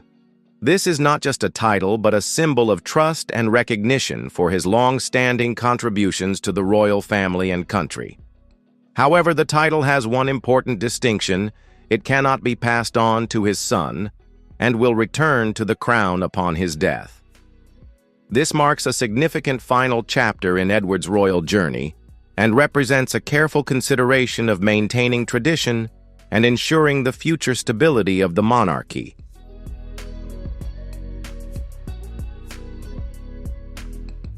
Despite all the formalities and titles surrounding him, Prince Edward's royal life remains deeply British. However, there are also some unexpected and unique moments that highlight his personality. One particular event took place in 1994, originating in a faraway country in Eastern Europe, Estonia.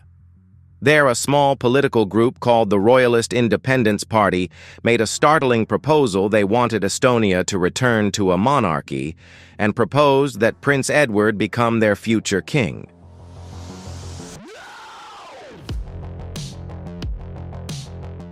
The political group even wrote a letter to Queen Elizabeth II expressing their respect and admiration for Edward's qualities and expressing their honor if he accepted the position of King of Estonia.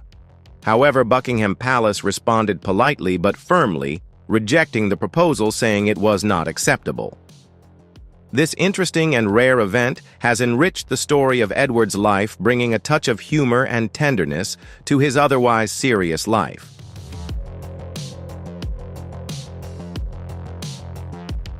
Throughout his career, Prince Edward has received many important awards and positions, affirming his special position in the British royal family. He is currently a member of the Order of the Garter, one of the oldest and most prestigious orders in the UK. He is also a member of the Order of the Thistle, a symbol of deep connection with Scotland. In addition, Edward holds the title of Knight Grand Cross of the Royal Victorian Order and is appointed personal aide to the monarch.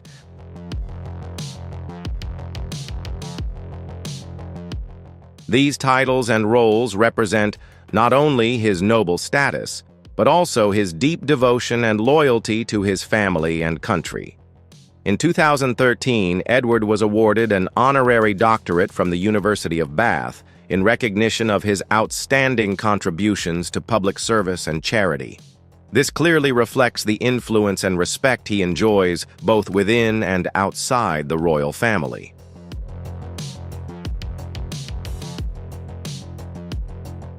Edward's royal identity was also evident in his personal coat of arms, which included a full royal coat of arms with a distinctive label to distinguish him from other members of the royal family.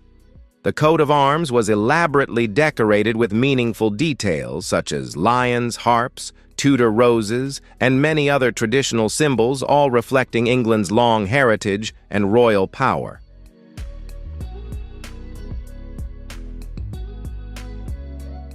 Edward's crest features a golden lion standing on a small crown, the signature symbol of a king's son.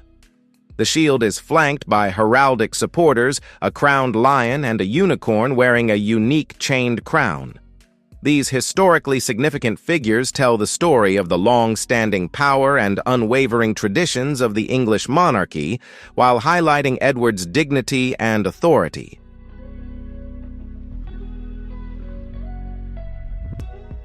The famous phrase on his coat of arms, "Honi soit, qui mal y pense," shame on him who thinks ill of it, also appears in the Order of the Garter, symbolizing honor and honesty, core royal values. As the head of the Gertners and Fuhlers, Edward was entitled to display the emblems of these societies alongside his own coat of arms, linking him to the long-standing customs of the guilds and to British history in general. This was a testament to his special position and deep attachment to royal tradition.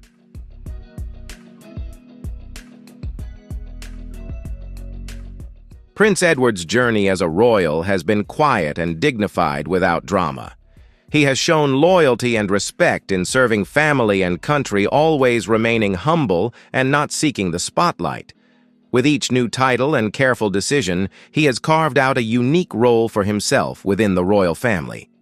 The titles, badges, and prestigious appointments he has received all illustrate a prince who remains steadfast and kind despite the upheavals of royal life. Is this the reason behind the Duke's commitment to what matters? Or is there something more going on behind the palace walls? Let's take a closer look.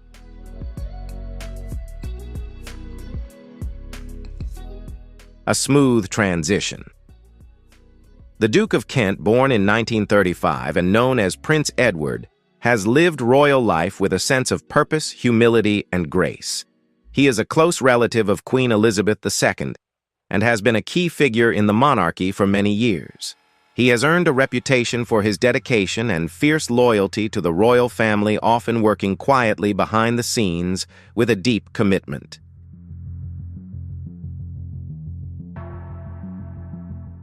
He attended thousands of public events on behalf of the royal family, including ceremonies, state visits, and gatherings in the UK and abroad. His commitment to important causes, such as the Royal National Lifeboat Institution, and his active involvement in the Order of the Garter, gave his royal service a deep sense of meaning and dedication. The Order of the Garter, a prestigious honor in the British monarchy, was of particular importance to him as it represented his ties to tradition and his firm belief in the value of history and service.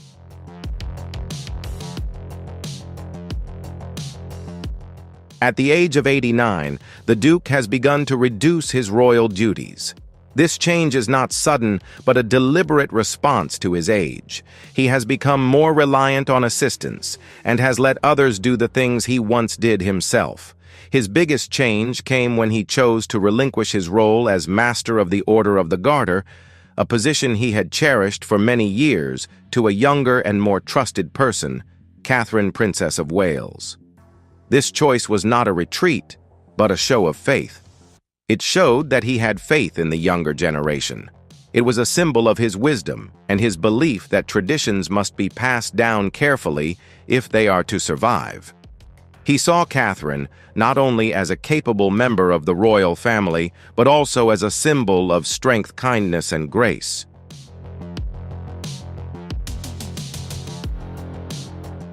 Since marrying Prince William in 2011, Catherine has earned the respect of both the public and the royal family.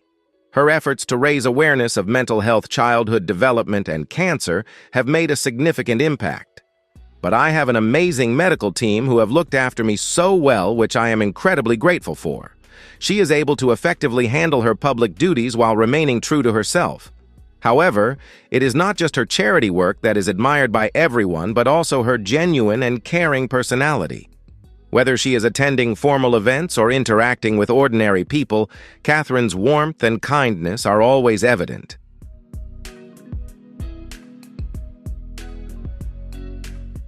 The Duke of Kent saw in Catherine valuable qualities such as charm, intelligence, and the potential to carry on royal traditions in the future. His choice of her as leader of the Order of the Garter was not only emotional, but also strategically important.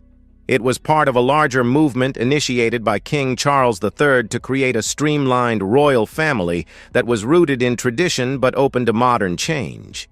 The king fully supported the Duke's decision and had deep confidence in the leadership and value Catherine would bring to the monarchy.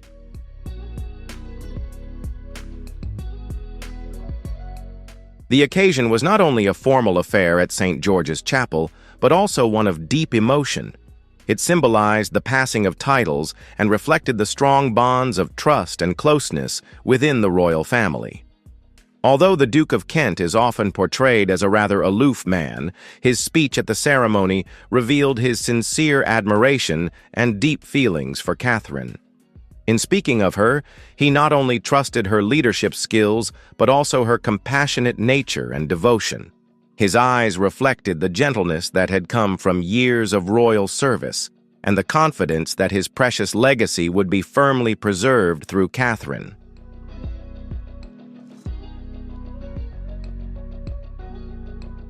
Catherine was emotional at the time.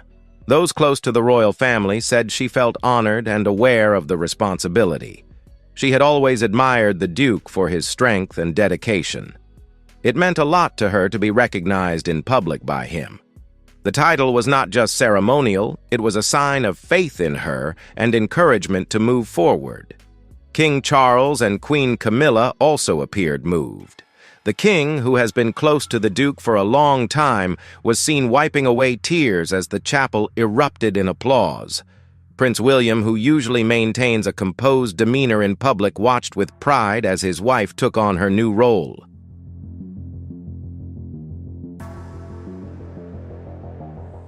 The peaceful carriage ride that followed allowed for some reflection. As the royal family departed, it was not a noisy or lavish affair. Instead, it was quiet, thoughtful, and filled with meaning. The day was important to Catherine. Over the years, she had transformed herself from a young royal bride into a mature and respected figure. Her hard work had helped build her reputation as a caring leader.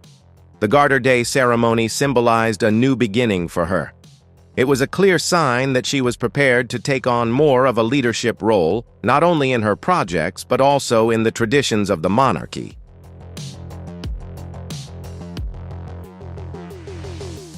Those who have followed Catherine's progress have noticed subtle changes from before.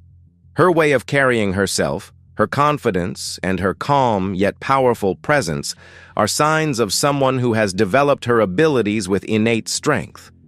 The way she treats others, from children to VIPs, seems genuine and approachable. She listens attentively, responds with compassion, and forms meaningful connections with people.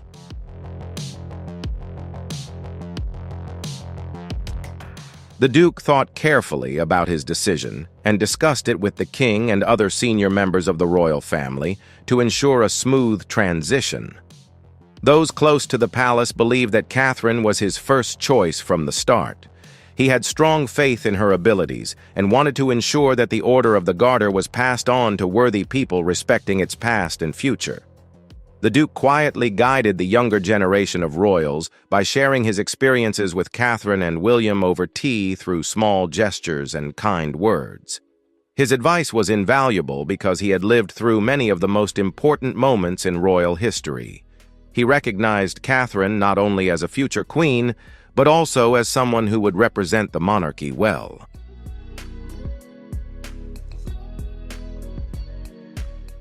The ceremony was not just about a woman or a title, but about a family that has overcome many obstacles and continued to support each other.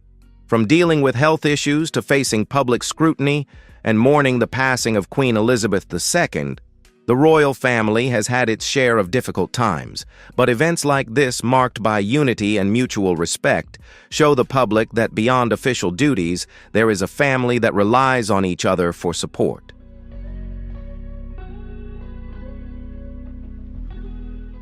The presence of senior members of the royal family, including King Charles, Princess Anne, and the Duke and Duchess of Gloucester at the event, is not only a tradition, but also a demonstration of unity. Their attendance demonstrates loyalty not only to the monarchy, but to each other. Catherine's new position as head of the order symbolizes this unity. It is a moment where past and present meet and trust is passed down through the generations.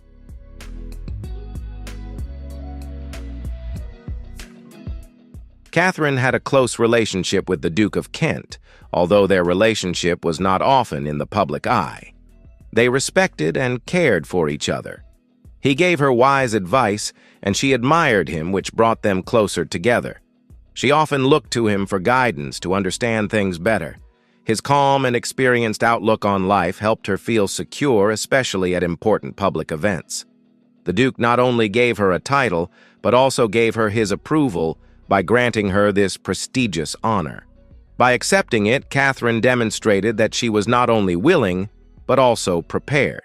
She not only became the Princess of Wales, but also embraced her role as a guardian of tradition and a symbol of hope for the future of the British monarchy.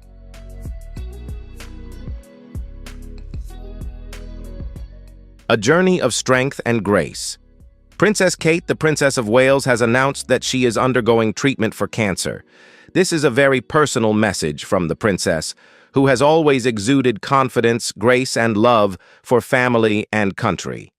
As she entered royal life, the eyes of the world followed her. However, no one could have guessed that she was secretly facing a personal battle. Despite her calm exterior, the revelation of her cancer diagnosis shocked many.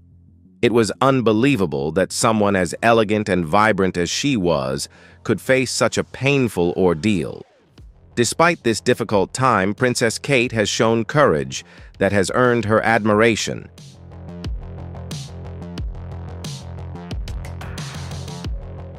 Her battle with health issues began quietly. At first, it seemed like a normal break from her royal duties. How sweet of you to come and say hello. Yes, Merry Christmas. Many thought she was just relaxing or spending time with loved ones. However, as time went on, concerns began to arise. Her absence became more noticeable, causing concern. Despite this, the palace remained silent.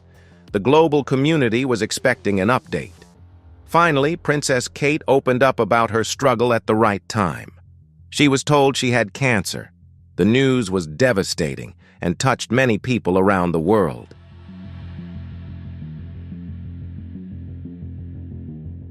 What was most impressive was not just the fact that she was ill, but how she dealt with it. She did not seek pity or want people to feel sorry for her. Instead, she focused on recovering, caring for her children, and staying positive. This journey was something she never expected to happen, and like many people with cancer, it took her by surprise. One minute she was juggling royal duties and looking after her children, and Prince William the next, she was facing medical tests, surgeries, and treatments. The change was rapid and life-changing, but Kate faced the situation calmly and bravely, as she always did with her quiet strength.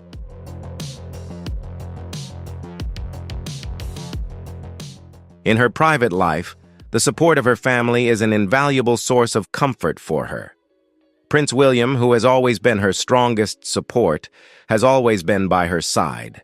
Their relationship has not only been strong, but has also become closer through each challenge. The children bring joy, innocence, and warm light in the most difficult days. For Kate, the role of motherhood is the most precious thing, the motivation that motivates her to fight hard so as not to miss any meaningful moments such as smiles, bedtime stories, or peaceful moments with her children.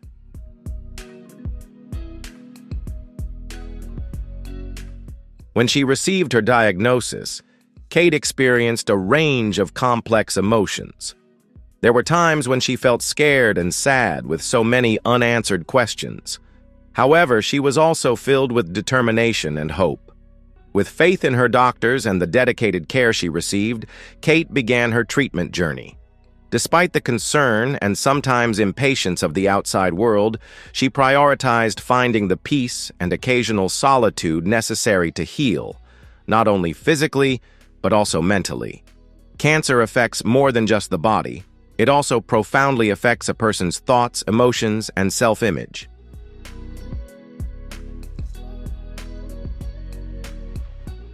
Despite her quiet and absence, Princess Kate's influence is still felt. People naturally miss her and want to see her at events again, dressed in her gorgeous outfits, greeting crowds and comforting children on charity visits. Yet even away from the spotlight, she continues to be an inspiration to others. Her struggle is a reminder to everyone that life can take unexpected turns.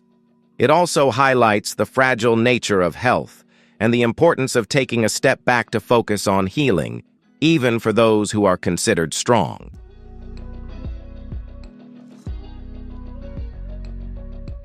As she continued her treatment, she took each day as it came. There were certainly difficult days filled with fatigue, doubt, and introspection, but there were also days filled with optimism, comfort, and small successes.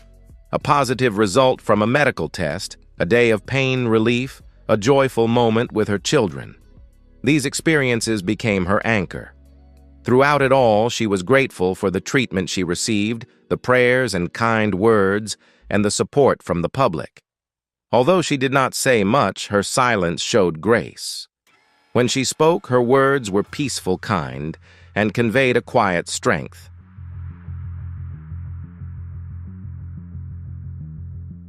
When she returns to the public eye, it will not just be to resume her royal duties. It will also be a joyous recognition of her strength in overcoming adversity. People will see her not just as a princess, but as a courageous and dignified woman who has persevered through challenges. Her journey is ongoing. It will take time to heal. Even if her cancer treatment is effective, there will still be many stages of recovery to go through. Princess Kate has proven that inner strength can be just as powerful as outward bravery. Her story is not just about illness. It is about resilience, motherhood love, and managing adversity with grace.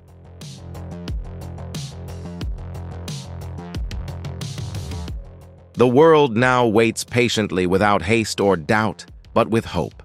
Hope that she will make a full recovery, hope to see her smiling brightly again at royal gatherings. People expect to see her walking confidently, head held high, not only as the Princess of Wales, but as a symbol of resilience and strength of spirit.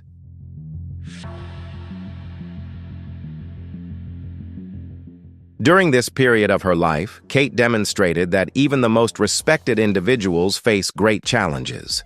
However, it is how they face and overcome these challenges that truly reveals their true character. As she moves forward, Kate has become the embodiment of precious qualities: a devoted mother, a loyal wife, a gentle princess, and above all, a resilient survivor. While the news of her cancer was heartbreaking to many, her response and quiet fighting spirit are a great inspiration. Her story continues to radiate passion, courage, and deep inner beauty.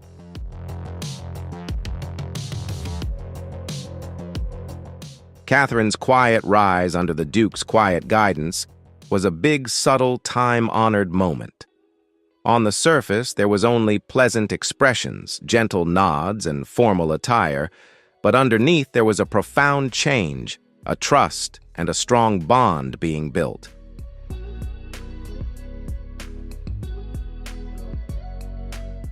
At the center of it all is Catherine, who enters a new chapter of royal duties with the calm but steady guidance of the Duke, who has always been a dedicated guide. The Duke is known for his peaceful demeanor and thoughtful manner, making him a powerful yet humble figure within the royal family. While he prefers to stay out of the public eye, his influence is profound on those he trusts and nurtures.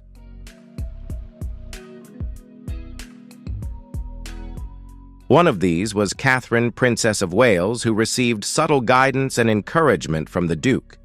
Their interactions were understated but profound, marked by the wisdom, compassion, and understanding that came from years of royal service. The bond forged through intimate conversations and wise counsel was evident in every meaningful exchange of gestures and glances. Through it all, we see Catherine gradually transform from a newcomer to royal duties into a confident figure taking on an important leadership position with the Duke's unwavering support and assistance.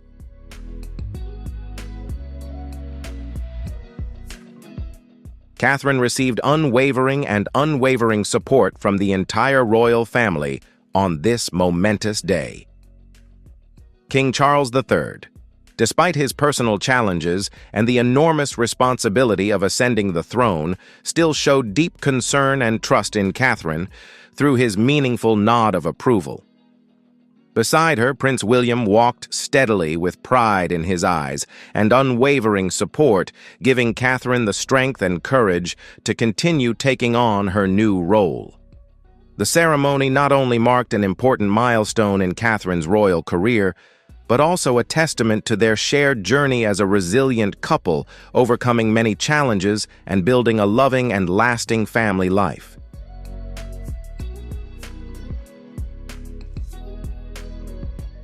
Other members of the royal family also showed their support in a practical and thoughtful way. Princess Anne, with her straightforward and down-to-earth personality, has become a trusted advisor providing honest advice that has helped Catherine stay grounded during difficult times. The Duke of Edinburgh, although a relatively new member of the leadership team, has also been supportive of modernizing the monarchy, making it more relevant to modern society. His presence at the event was a testament to the unity and shared commitment of the royal family to a harmonious blend of tradition and innovation.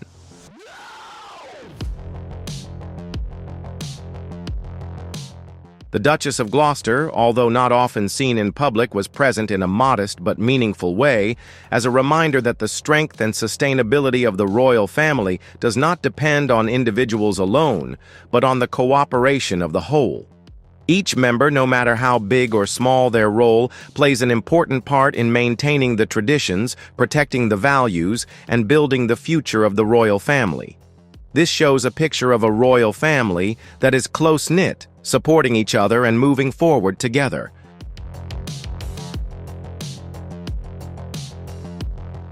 The ceremonial occasion, filled with tradition and emotion, was more than a royal event.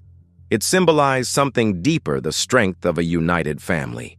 In private, they have supported each other through good times and bad. Catherine's recent health struggles, including a battle with cancer, have only served to highlight this.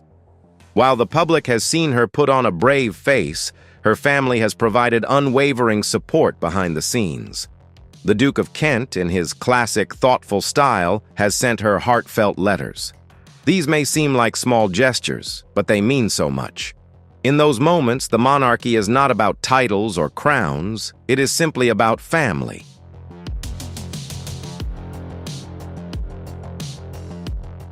This Garter Day ceremony is unique because it represents tradition, authority, and compassion to the world. Catherine understands the importance of her new role in the Order of the Garter. It is not just a title or a responsibility, but a representation of her faith heritage and confidence in her abilities. Leading the Order of the Garter is a great responsibility. Although it is ceremonial, there is a lot of meaning behind the role. It connects her to a long-standing tradition. It also connects her to the core values of the monarchy, honor, service, and history. Catherine will now have an important role in important events, such as the annual Garter Day ceremony. She will represent the order in various ceremonies and help improve its public image.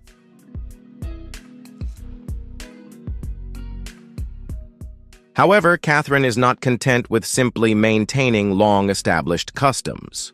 She wants to renew and revive them in a way that is more relevant to today's younger generation. She is currently working on a plan to modernize the Order of the Garter, making it more relevant and accessible to modern society. One of the proposals being considered is to expand exhibitions and educational initiatives so that the public, especially children and young people, can better understand the history and significance of the order.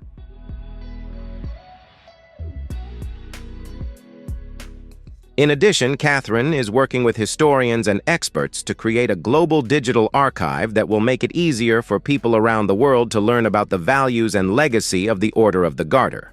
She also proposes partnerships with schools and non-profits to spread the core values of the Order of the Garter, such as service, courage, and loyalty, into education and the community. Catherine believes that honoring the past is not only a matter of looking back, but also of inspiring a better future.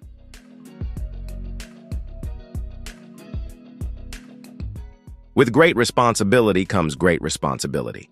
Catherine is heavily involved in a range of causes, including mental health, early childhood, and cancer awareness. She is also a full-time mother of 3 young children.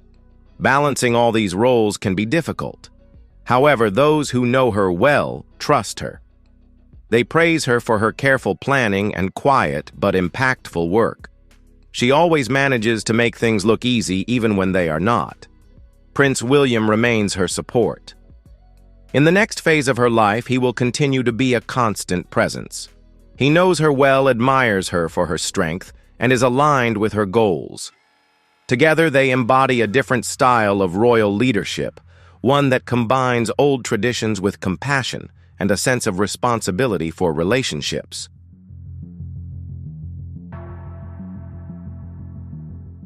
Being a key figure in the Order of the Garter shows that Catherine is now more involved in the monarchy than ever before. She is in a position where the past and the future meet.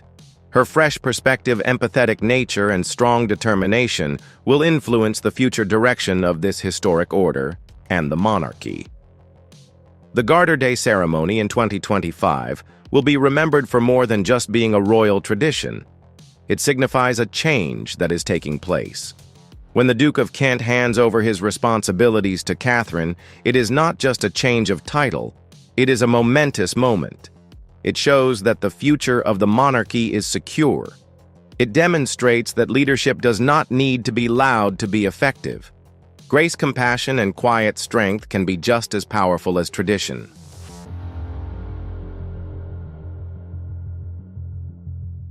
The carriages returned to Windsor Castle as people waved cheerfully, creating a pleasant atmosphere. Inside the castle, away from the public eye, the family enjoyed a peaceful celebration. The Duke of Kent, known for his composure, even smiled briefly. Catherine, holding hands, paused for a moment, feeling the importance and the possibilities of the future.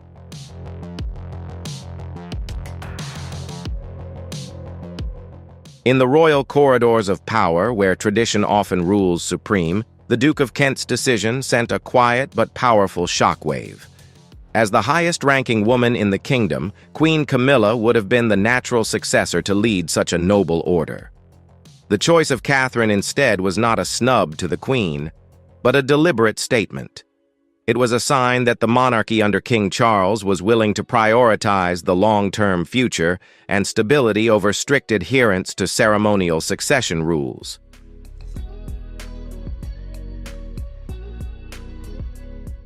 The Duke of Kent, who has served the royal family through decades of change, possesses a deep wisdom. His decision was not a whim, but the result of years of observation. He has seen Catherine mature from a young royal bride into a confident politician who can connect with the public in an authentic way without losing her dignity. He recognizes that for the Order of the Garter to continue to be meaningful in the 21st century, it needs a leader who both respects the past and embodies the future. In his eyes, Catherine is the perfect bridge.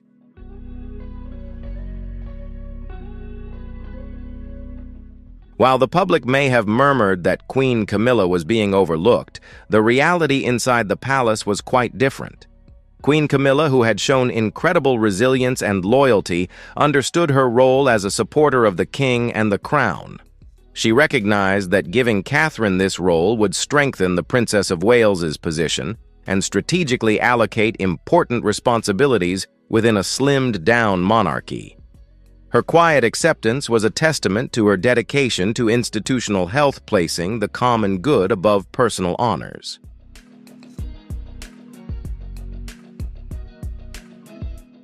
This decision could not have been made without the full approval of King Charles III. His support for the Duke's choice demonstrates a unified strategic vision at the highest levels of the royal family. The king understands that the future strength of the monarchy lies in the family of the Prince of Wales. By elevating Catherine to such a position of visibility and prestige, he is proactively strengthening the foundations for the reign of his son, Prince William, ensuring a seamless and popular transition of power for decades to come.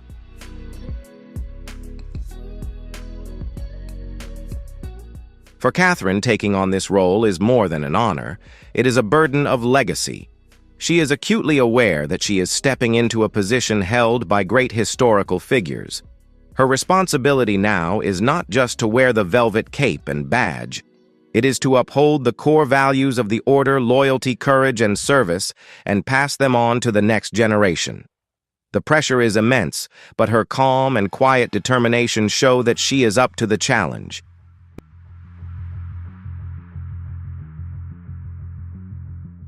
That year's Garter Day ceremony will be remembered not just for its splendor, but for the quiet revolution it represented. The handing of the reins of power to Catherine rather than Camilla was a subtle but tectonic shift in the royal power structure. It signaled that merit, public support, and strategic relevance could now carry as much weight as traditional rank and lineage. This was a monarchy adapting to survive, realizing that relevance was as important as ceremony.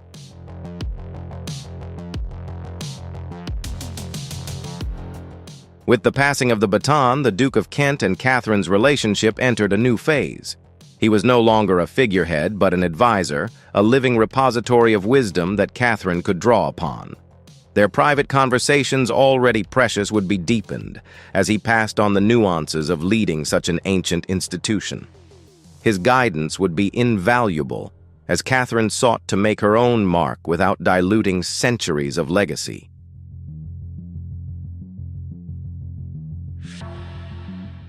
The decision was a masterstroke of public relations. It positioned Catherine, one of the most beloved members of the royal family, at the heart of one of the nation's oldest traditions. It instantly made the Order of the Garter more relevant and appealing to a modern public. It sent a clear message: the monarchy is not a relic of the past, but a living, evolving institution led by people the public admires and trusts.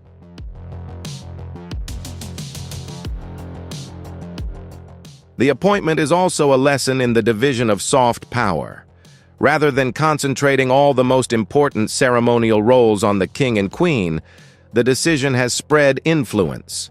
Queen Camilla continues to shine in her role supporting the king and her own charitable activities, while Catherine now has a separate, prestigious platform to work from. This division allows both powerful women to maximize their influence in separate areas, strengthening the entire royal structure.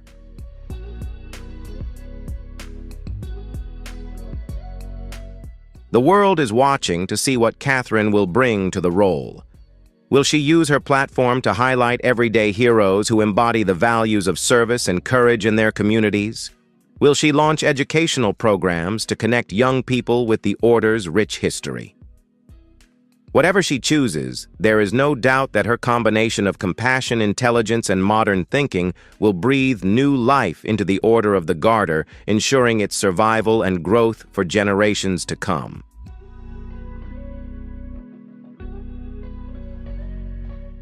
Catherine has not only been given a prestigious title, but also the trust of the previous generation. Becoming the leader of the Order of the Garter marks a major turning point in her royal journey. from new bride to symbol of succession and hope. Thank you for watching.